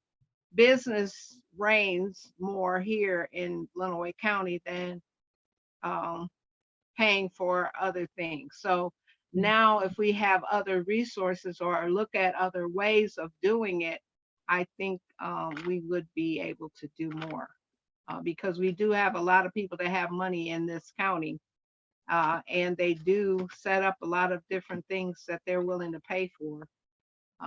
They pay for football fields, they pay for hospitals, all kinds of things. So I don't mind beating the doors down if that's what you have to do to help get a place for people to stay, and also get the agencies some support, because mental health was saying they needed our support. I think real quick before we go, I had one question, and I think it kind of leads back to, we do have a lot of resources, but they're not like and we have the continuum of care, but we have like the shelter over here that's independent, the shelter over here that's independent, and like that beautiful vision of cohesion and everyone working together. Like we have the possibility of that. So I think maybe suggestions of how can we as a city help facilitate those conversations between the organizations that already exist, because like, why would you spend money and energy to build something that we already have here? It's just about people talking and working together. So do you have any suggestions about how to start those conversations? Yeah, quick question. Who runs the continuum? Housing Help of Lenawee is like the director, or the director is on Housing Help of Lenawee. So the Is that continuum. the county? I'm sorry. Is that the county then? Okay. Okay. So the continuum, I think, is really responsible for some of the collaboration that we have in the city of Chicago. So we have what's called a Special Providers Commission, and it is made up of the executive directors from all of the homeless shelters and permanent supportive housing providers in the city. There are probably only 10 or 15 shelters that are not a part of that.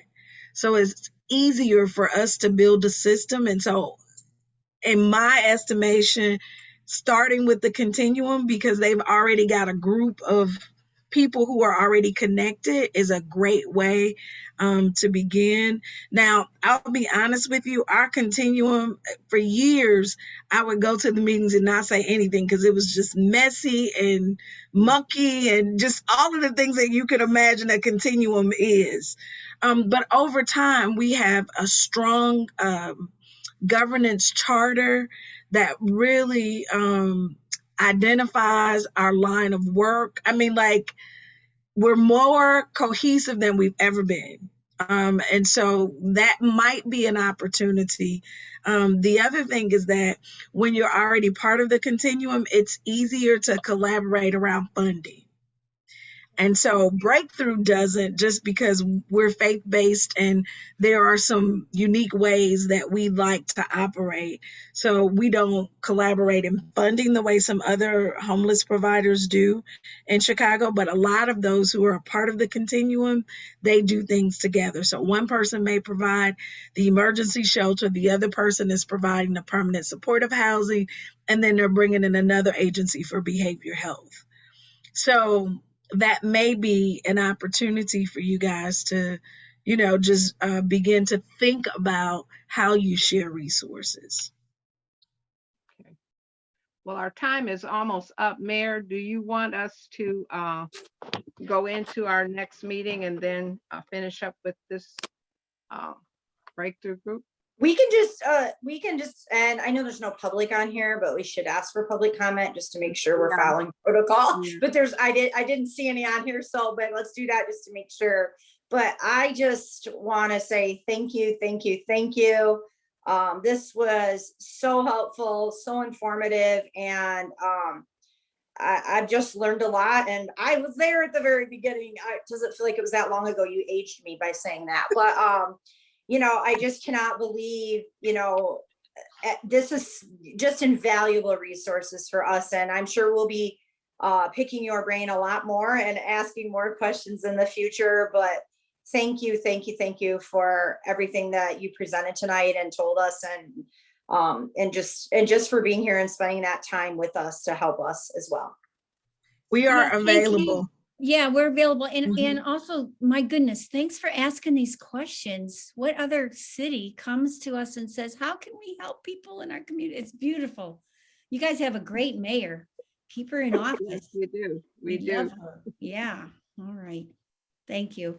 Thank you. Thank So, you. Mayor, please feel free to share my information with anybody that wants it, and we can put people in contact with the right people on our team. Okay, I'll share your emails with them. Thank you. Thank you. Bye now. Bye. Okay, so since we are not going to have a chance to finish up ours, we'll just ask for public comment at this time.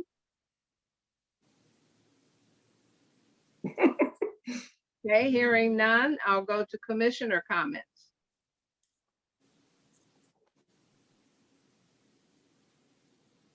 We have none.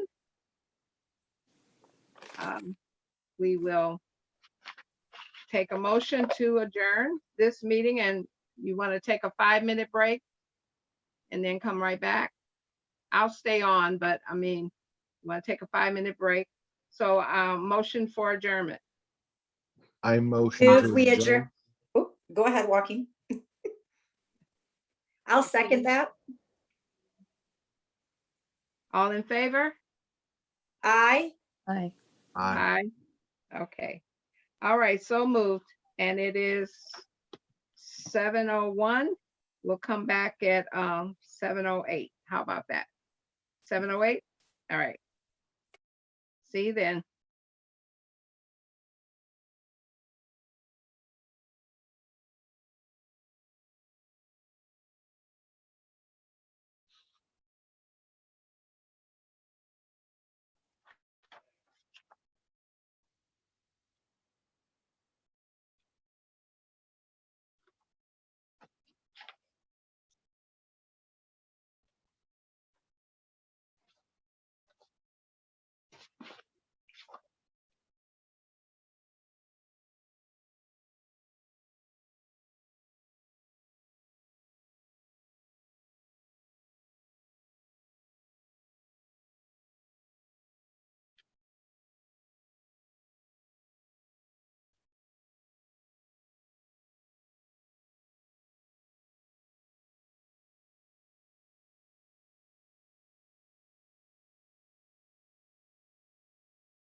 Hi, Andrea.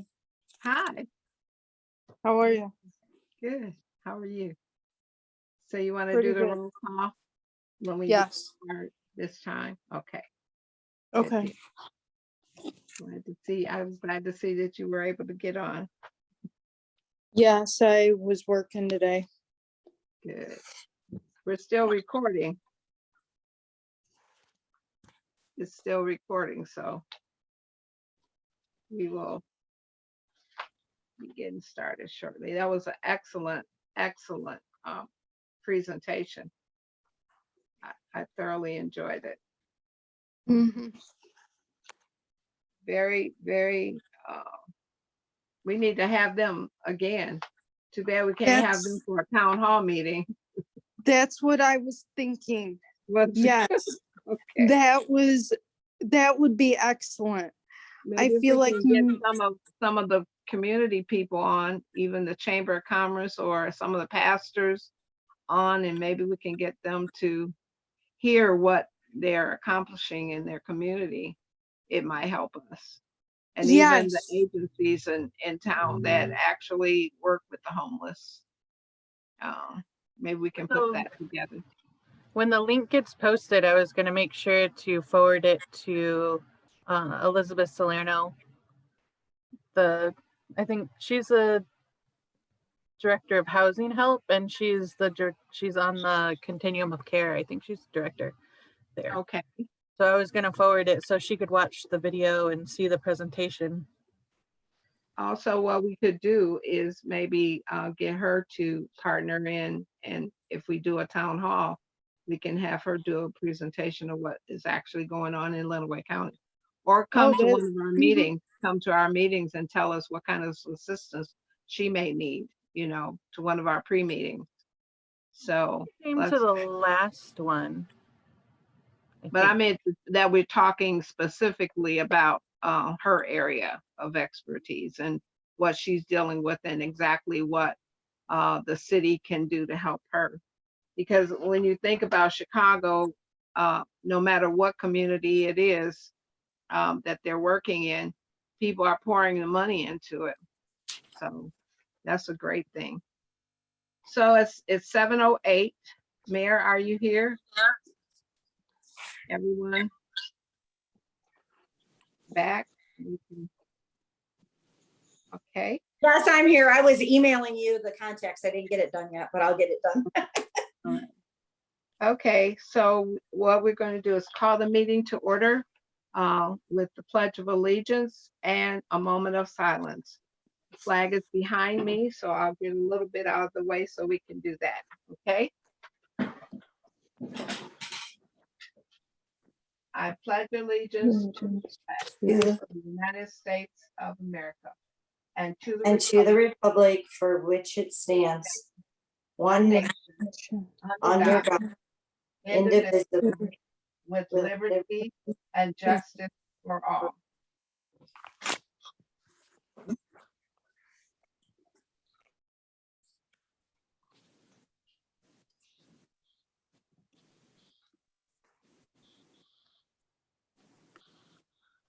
All right.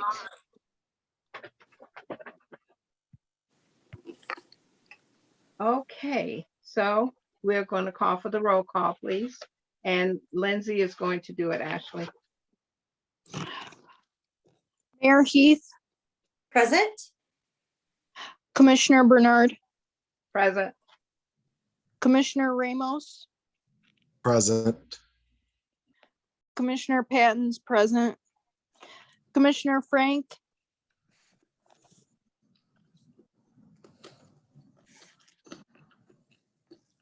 Present. Commissioner Boone, Present. Commissioner Barron,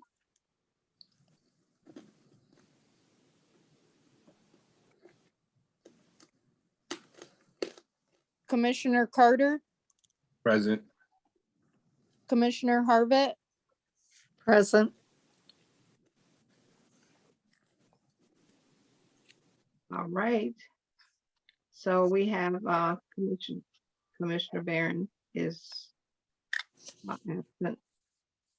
So our minutes call for the approval of the pre-meeting minutes of March 23, 2021. Open for a motion if everyone read the minutes and with necessary corrections. I'd like a motion, please. Commissioner Ramos, I motion to accept the minutes with any necessary adjustments. Second, Commissioner Harvitt, I second. Arvet. All right. So are you ready for the roll call, please? Ashley? Lindsay, I'm sorry, Yes. Lindsay is gonna do that. I'm sorry. Mayor Heath, present? No, um, we're on the minutes now. We're voting. Okay. the minutes, Mayor. Yes. Sorry, brain not on. Yeah, yes is what I meant, and I said present. Sorry, yes. I think that's Okay. technically still a viable option, just not what you meant. Commissioner Bernard, Yes. Commissioner Ramos, Yes. Commissioner Patton, yes. Commissioner Frank, Yes. Yes. Commissioner Boone,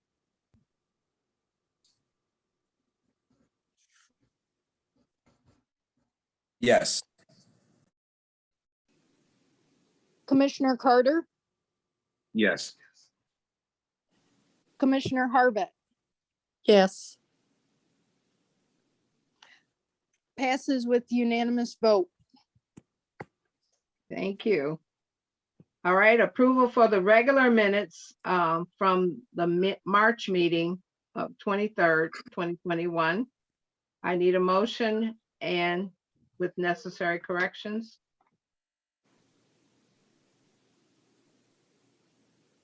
Motion to approve, Commissioner Wu, motion to approve March minutes with necessary, I forgot the term. Necessary adjustments. Commissioner Carter, I second it. Okay, Commissioner Carter, second. All right, you ready for the roll call? Mayor Heath, Yes. Commissioner Bernard, Yes. Commissioner Ramos, Yes. Commissioner Patton, yes. Commissioner Frank, Is it working? Yes. Commissioner Boone, Yes. Yes. Commissioner Carter, Yes. Commissioner Harvitt. Yes. Passes with a unanimous vote. All right. There are any additions to the regular agenda? Does anyone have anything they'd like to add to the agenda tonight? Okay, hearing none. Are there, we will approve the regular meeting agenda. I need a motion with, at this I time. motion to approve the agenda. Ramos. I second. Who's the second? Commissioner Boone, second. Thank you. Roll call, please. Mayor Heath, Yes. Commissioner Bernard, Yes. Commissioner Ramos, Yes. Commissioner Patton, yes. Commissioner Frank, Yes. Commissioner Boone, Yes. Commissioner Carter, Yes. Commissioner Harvitt. Yes. Passes but with a unanimous vote. All right. Old business, one of the old business current HRC issue updates is our planning for the next town hall. What we talked about is having something in June instead of May because of the graduations. And what I'd like to offer is 2 dates. And we can talk about that right quick. And which town hall meeting we'd like to sponsor at that time. Or maybe we should talk about what we want to sponsor first. And then maybe we'll do the date then. Okay. I'm thinking of 2 dates, and that's the 17th of June. These are Thursday evenings, and the 24th, or the 24th, not both dates, but one or the other. Now, I know we should be past the graduations for Adrian and Sienna and Jackson and the high schools by those dates. So if we'd like to think about what we were talking about was housing. And we were also talking about a follow-up for the police, community, bridging the divide. So those are the 2 areas. And now we have a new one that we can add into that, and that's the breakthrough mission urban ministries. Maybe having a town hall or have them come to meet with some of the pastors and community people and or the agency here in our Lenawee County follow up on having individuals from Lenawee County to talk to us in a town hall meeting for helping with the homeless. So what is your pleasure in conversation? I had 2 things. One on the date. I know the NAACP is planning an event for Juneteenth. That's So on a Saturday. That's on a Saturday. Would that fall? I was just thinking that like maybe we wanted to give that a little space. That way we're not like overshadowing each other with something. I know this is just going to be a Zoom meeting, but it still takes planning to go to 2 different events It if it's does. in the same week. So maybe We're losing your voice. Maybe if we went for the later one, that would be better, and just give that a little bit of space. That way we're not competing, because I think it would probably be the same kind of audience that would participate in that would be interested in our event too. Just a thought. That's a good idea. So when we get ready to vote on the date, then we can say that at that time, okay? So we're talking about which kind of event we would like to have for our town hall. And are you still interested in doing it? Summertime is going to be difficult to try to do. So probably September, October before we'll be able to do another one. We talked about the housing and getting the banks to come too. I didn't put that in. So Commissioner Ramos, are we able to get that together?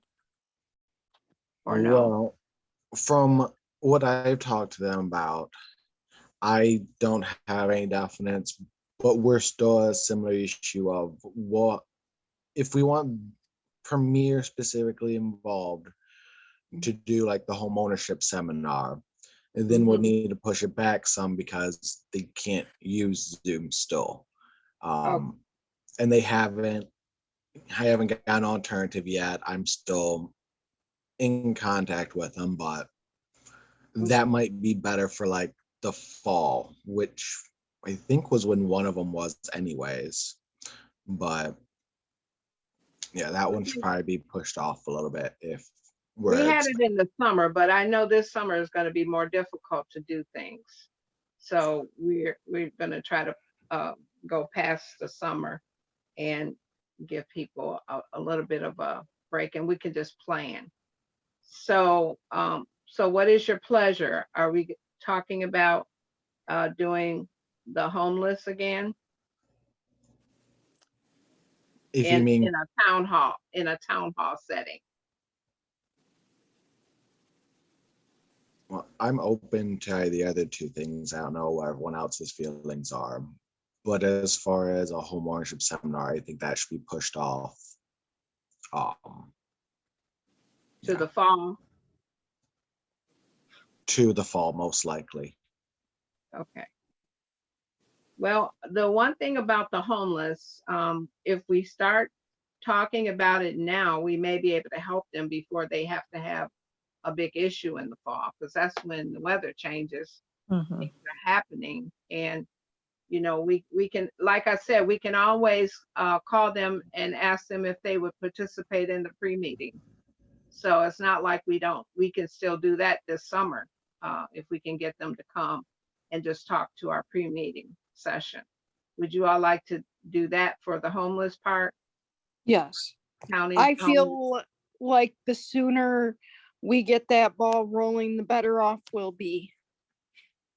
And I really like, to be honest with you, I really like the pre-meetings to be more like somebody coming and presenting or informative or something, you know, in our community that, you know, maybe it's somebody outside our community, maybe it's somebody inside our community, but I just really think that works really well. The more we can take advantage of that pre-meeting time to, you know, be informed, find out whatever it might be, you know, maybe it's, you know, like we did mental health, maybe, you know, I know we did that in a forum, but maybe, you know, we do something where it's like some substance abuse, you know, addiction recovery, you know, maybe they come and speak, you know, during a pre-meeting, whatever area it might be. I just think it's really good to have that pre-meeting time to be used on informing and kind of directing, you know, us, like, so that it gives us direction later on as we go into the regular meeting and where we think we can go with a town hall and what happens. I do think that's a great idea.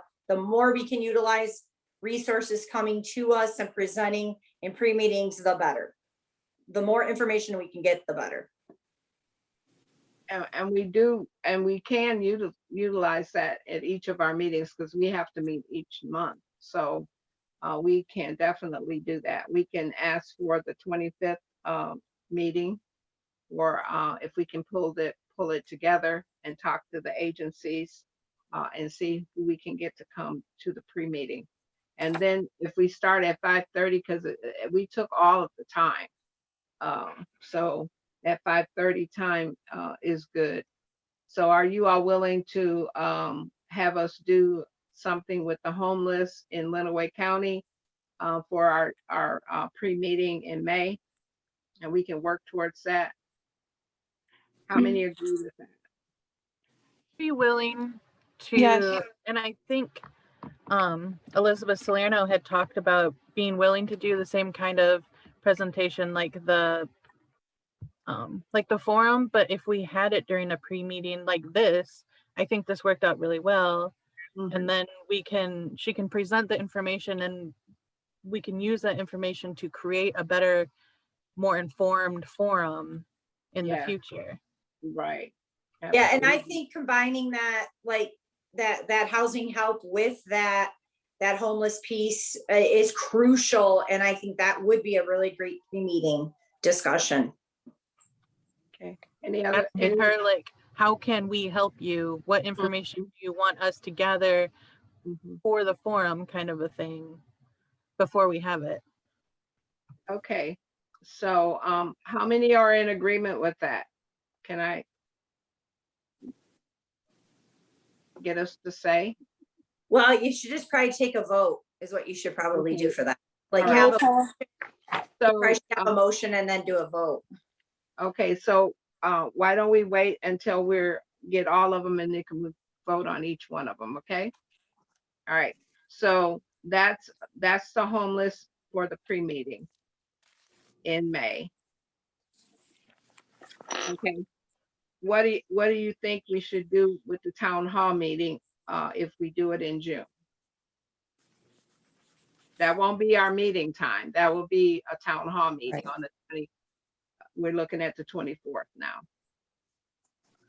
I think we should consider maybe doing a police forum with a different kind of presentation because of what's been going on. And it will be before the summer completely. And maybe we can talk to the chief and also to the sheriff and see if we can put something together information wise, not just ask them questions, but information wise, what they think we need to do to prepare for the things that have been happening in the last year or so, and things that we can do in our community. So what do you think of that? Bridging the divide again. Oh, Yeah. Mm-hmm. I talked with Chief just this past Friday about like what we had talked about before this forum, the idea he and I had about like a discussion with the community rather than like a really structured forum. And he's really interested in doing something. And I think it would be helpful to focus like department by department now. So like the next one will be just the Adrian Police Department. And then the next one could be just talking with the Sheriff's Department. And that way it's individual and it's more like we were thinking more free flowing conversation, like real humanizing, vulnerable conversation is what we were thinking. Okay, so why don't we invite him to come to our June meeting, pre-meeting, and talk openly about that, and then give us a perspective on what to do, because the only problem that I have with just having the city chief is Lenawee County and the sheriff. All three of those areas deal with our people, no matter what. And sometimes they come at the same time. You know, most of them, when you're dealing with anything, people have concerns about issues. If they stop, if they have a fire, they have anything, the sheriff and the police are there now. So I can see us talking to him and getting some dialogue back and forth at the pre-meeting so we can plan a better town hall. But just to have just the sheriff area, I know it would be good no matter what we do. It's just that the sheriff is involved with everybody in this community. When the police can't get there, the sheriff is called. So what do you all think? My thinking is that I definitely agree with all of that. And I think that's what the first one was for, was kind of an overarching, we're talking to everybody, this is what everybody does, this is where we're sitting. But now we're talking like we should move more from awareness to building specific relationships. And I think it's easier to do that if it's more personal and smaller. So it wouldn't be just the chief, it would be the chief. And I know there are a couple officers that wanted to participate. And I think because we have a chief that is so willing and compassionate and empathetic and wants to build those relationships within the community, he would set the tone for that bigger entity of the county, kind of a thing. So that was just my and Chief's thinking, but I'm sure he would be willing, I know he's willing to come to one of our pre-meetings and talk about it further, I think, if you thought that was necessary. Well, let's talk about it a little bit. Let's take about 5 minutes, and whoever else has something else to say, because either one of them is a good idea. In fact, it's a great idea, no matter what, because I had lots of questions this past few weeks that I didn't ask, and for our community. And I do know what some of the things that's going on here, as well as it is in the nation. So we really do need to talk about it, and we need to have some resolve or have some plan of action or have some way we're dealing with people, especially we talked about the mental ill, you know, how they're handling the mentally ill has been a wonderful thing for our community, you know, and not so wonderful for others. So we do need to talk about it because people are asking those questions and people are dealing with it with their families. It may not be, you know, it may not be as broad as some people, families or whatever, but You know, most communities here in Lenawee County have people that live outside of this county that are faced with these kinds of issues, even if it's just protesting, you know, and some people are protesting more without even understanding why they're doing what they're doing, you know, protesting. They have a cause. So let us think about it or talk about it right quick, and then we can decide whether we want to go forward with the town hall on June the 24th, or do we want to have him come and give us a discussion before we have the town hall on the 24th? No, our meeting is June the, our meeting would be after that. Yeah, our meeting would be June the 29th. No, our meeting. No, 22nd. It's the 22nd. 22nd. So it will be a couple of days before that. Do you think that's too soon, or I think that's a lot to ask him to do both things in the same week. I do So, too. I'm okay with the town hall. I really am. I really am okay with the town hall, and we can put that together because he's already ready. So I'm not opposed to that at all. But maybe we can just have the sheriff be on to hear it, you know. I think that would be helpful.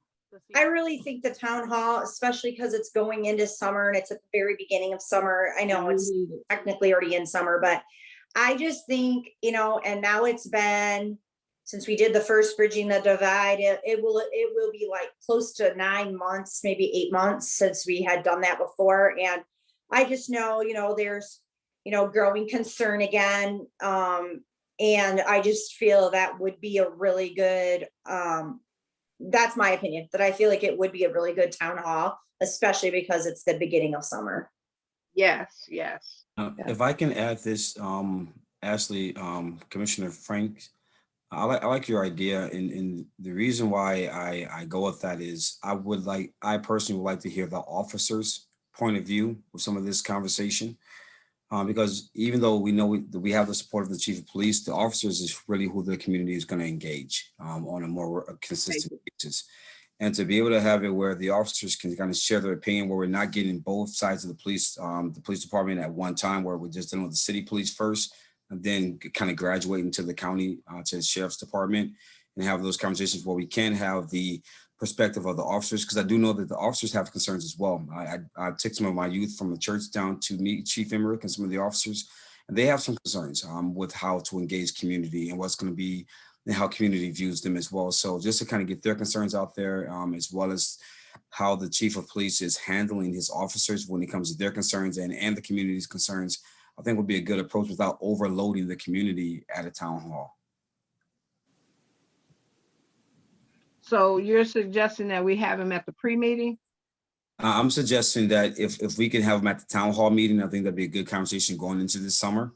Because I think winter is not as much traffic, but as we get more closer to summer, it's going to become a bigger concern, especially if it is, right. rise. So, and I think at the pre-meeting, that will be, I think it'd be too soon. So I think if we were to arrange something where we could, if we needed to talk with him before the town hall meeting, that we do it sometime in the month of May, so that we have the month of June to get his officers prepared to be a part of that conversation. So if we're going to have him, I think we need to have a conversation with him sometime between now and May. But anytime in June, I think will be too soon. It's too soon for the town hall? Time for the, if you act, I could only imagine what he's dealing with, just with the shift of his officers. And if we were to ask him to have a conversation anytime in June, I don't know that it would give him adequate time to prepare his officers and get them ready for a town hall meeting. So I think if we did it, if we had a conversation with him sometime in May, where if he had any questions or concerns, he can have that dialogue with us. I think that will give him the month of June to prepare, to be a part of the town hall meeting.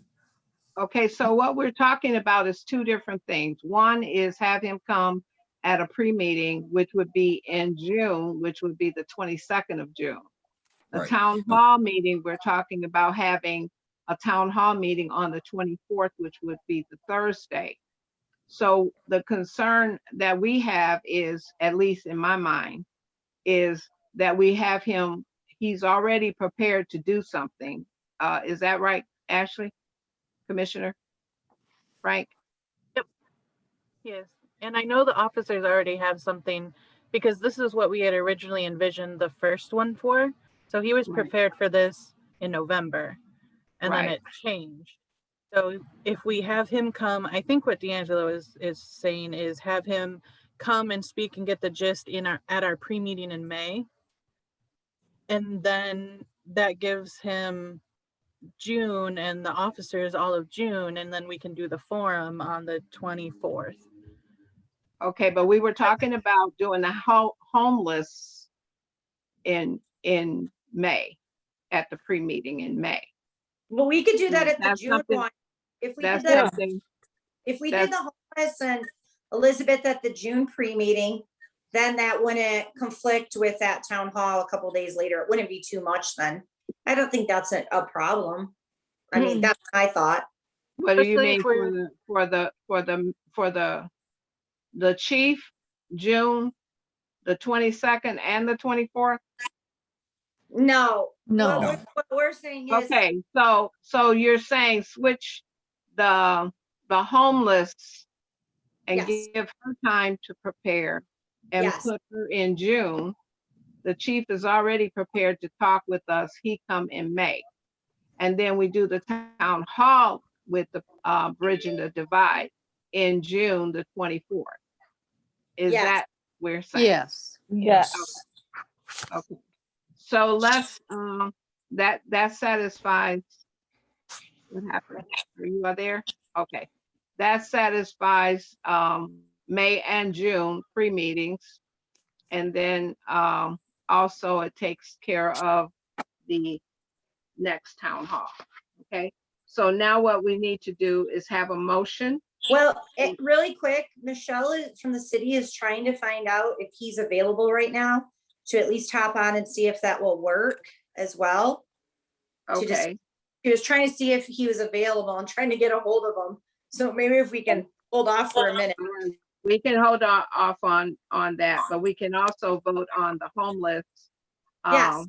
Yep. Pre-meeting for the homeless sheltering in Lenawee County for June the 22nd, which is our pre-meeting for June the 22nd. So I'd like a motion at this time for the homeless meeting to be held on June the 22nd. I make a motion that we have the homeless meeting on June the 22nd. Commissioner Harvard, I second that. Can we maybe say housing help and homeless, maybe? Like state it that way possibly? Sorry to interrupt. I just think that's what it's really gonna be, so I'd like to clarify that. Oh, I'm sorry. Housing help.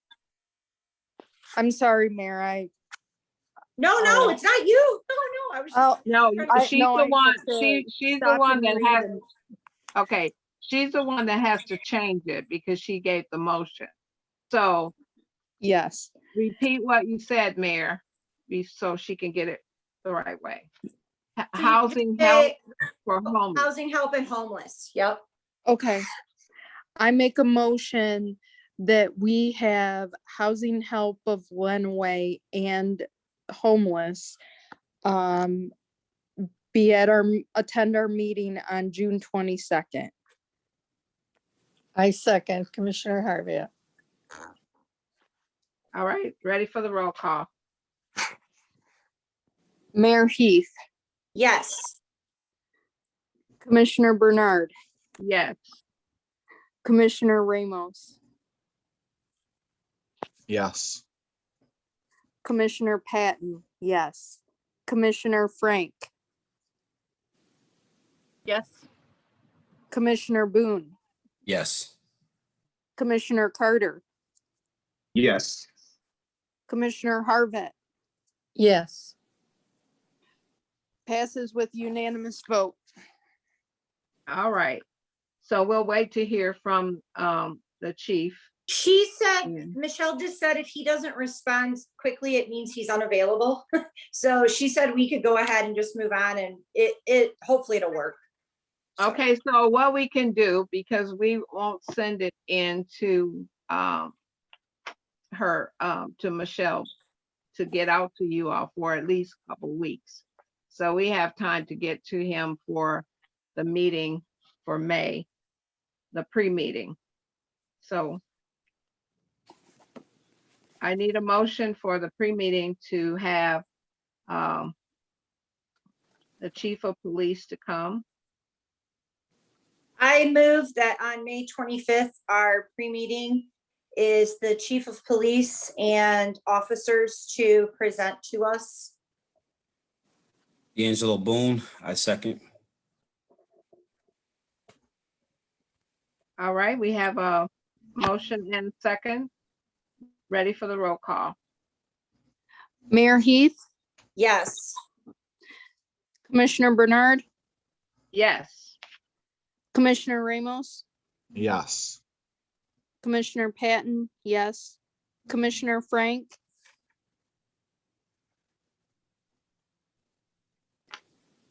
Commissioner Frank. Yes, yes. Oh, okay. Commissioner Boone, Yes. Commissioner Carter, Yes. Commissioner Harvett. Yes. Passes with a unanimous vote. All right. Okay, so we can plan our June town hall meeting to be for June the 24th, 2021. Does anyone have any problems with the 24th? It's a Thursday evening.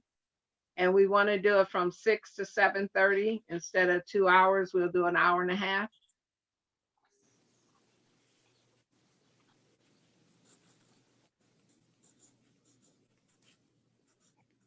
Everybody, And that'll be bridging the divide, right?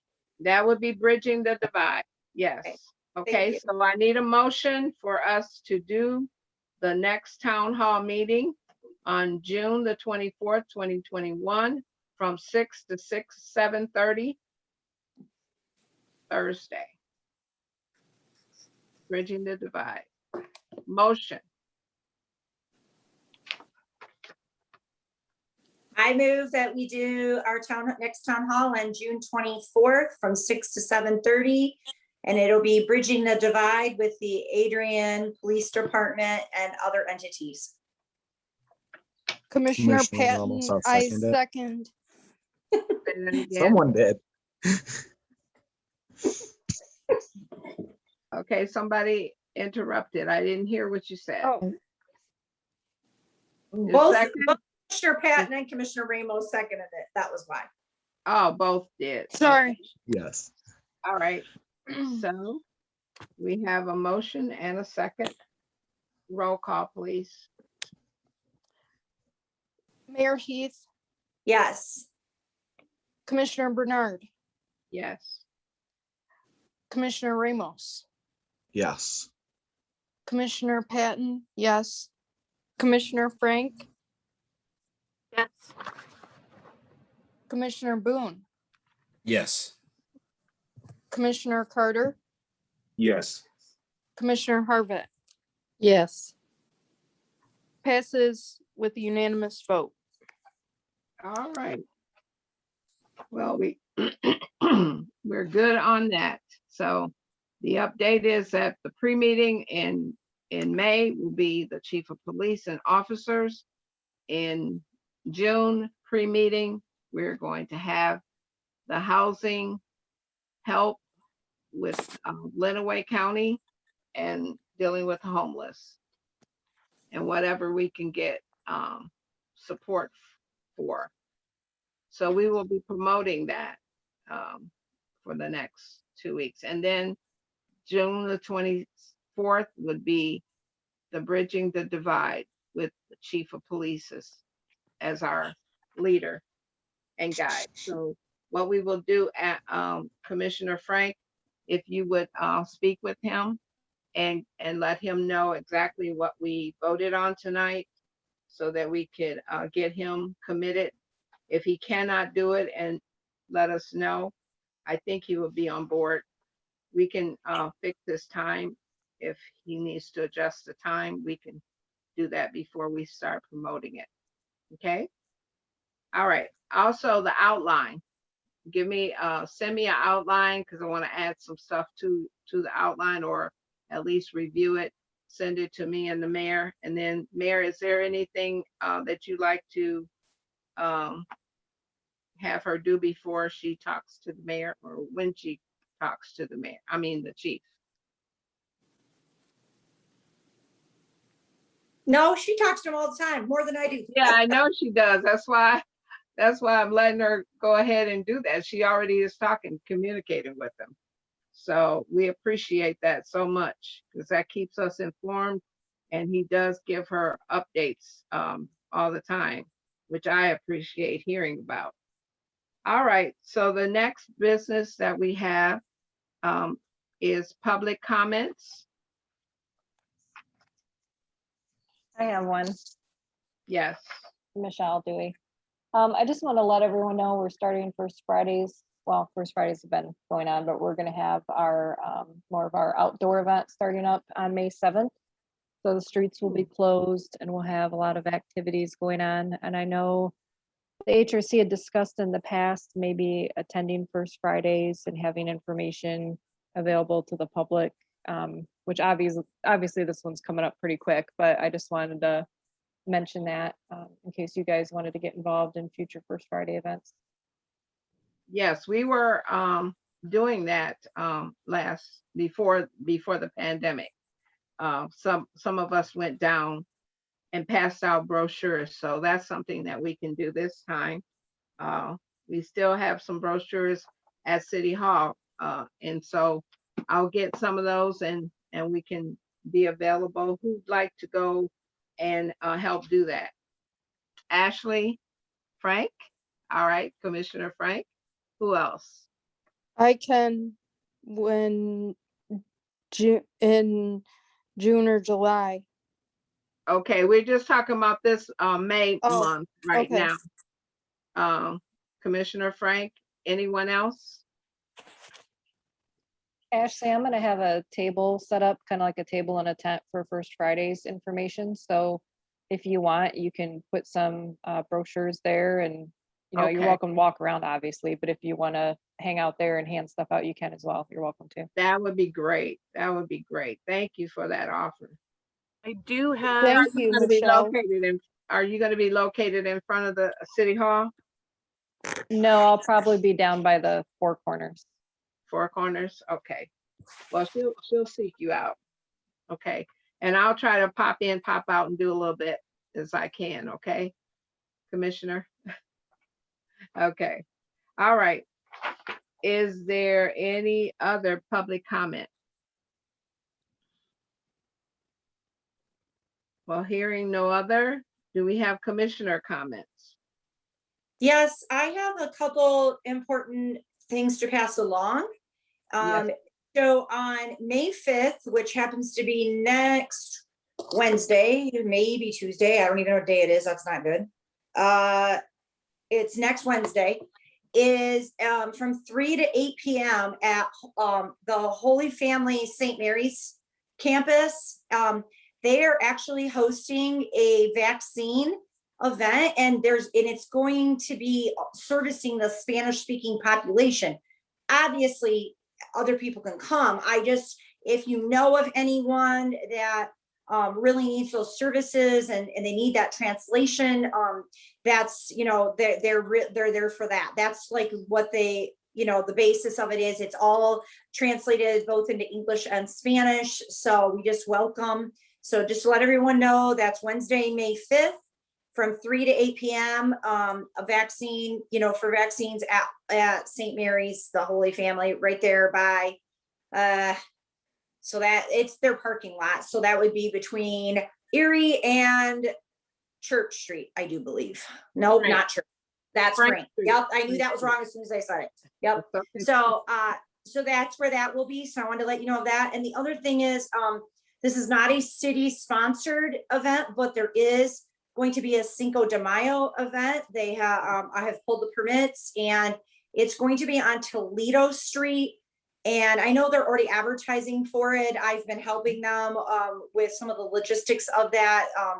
And I can't remember what time they said they're starting. I know that's bad. Well, 12 o'clock is lineup. 1 o'clock is we're starting off.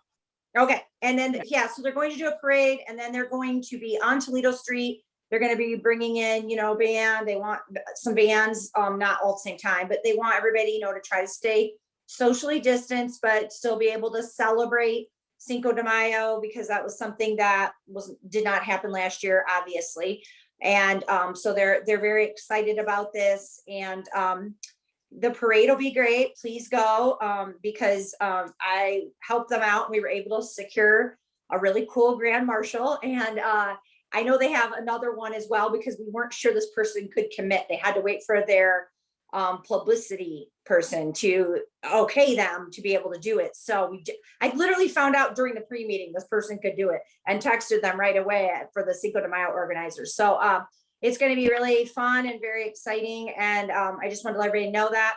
Unfortunately, my daughter is graduating from college that exact same day in Nebraska, and I cannot be in two places at once. So I'm trying to help them as much as I can, because I can't actually be there. Unfortunately, I'm very upset and sad by that, but I do kind of need to be at my daughter's college graduation. So, so anyways, so I just wanted to make sure though, everybody knew about those two events, because they're coming up very quickly. And then Mother's Day is the 10th. Yeah. No, the 9th. Mother's Day is the 9th, May 9th. Yeah. The day after Cinco de Mayo. And graduations for Adrian College. Does anyone know? Is it this weekend? It's this weekend, I do believe, but I don't know. And Siena Heights is not doing theirs on the campus. Theirs will be at Michigan International Speedway, and it'll be in the middle of May. So it won't even be in town.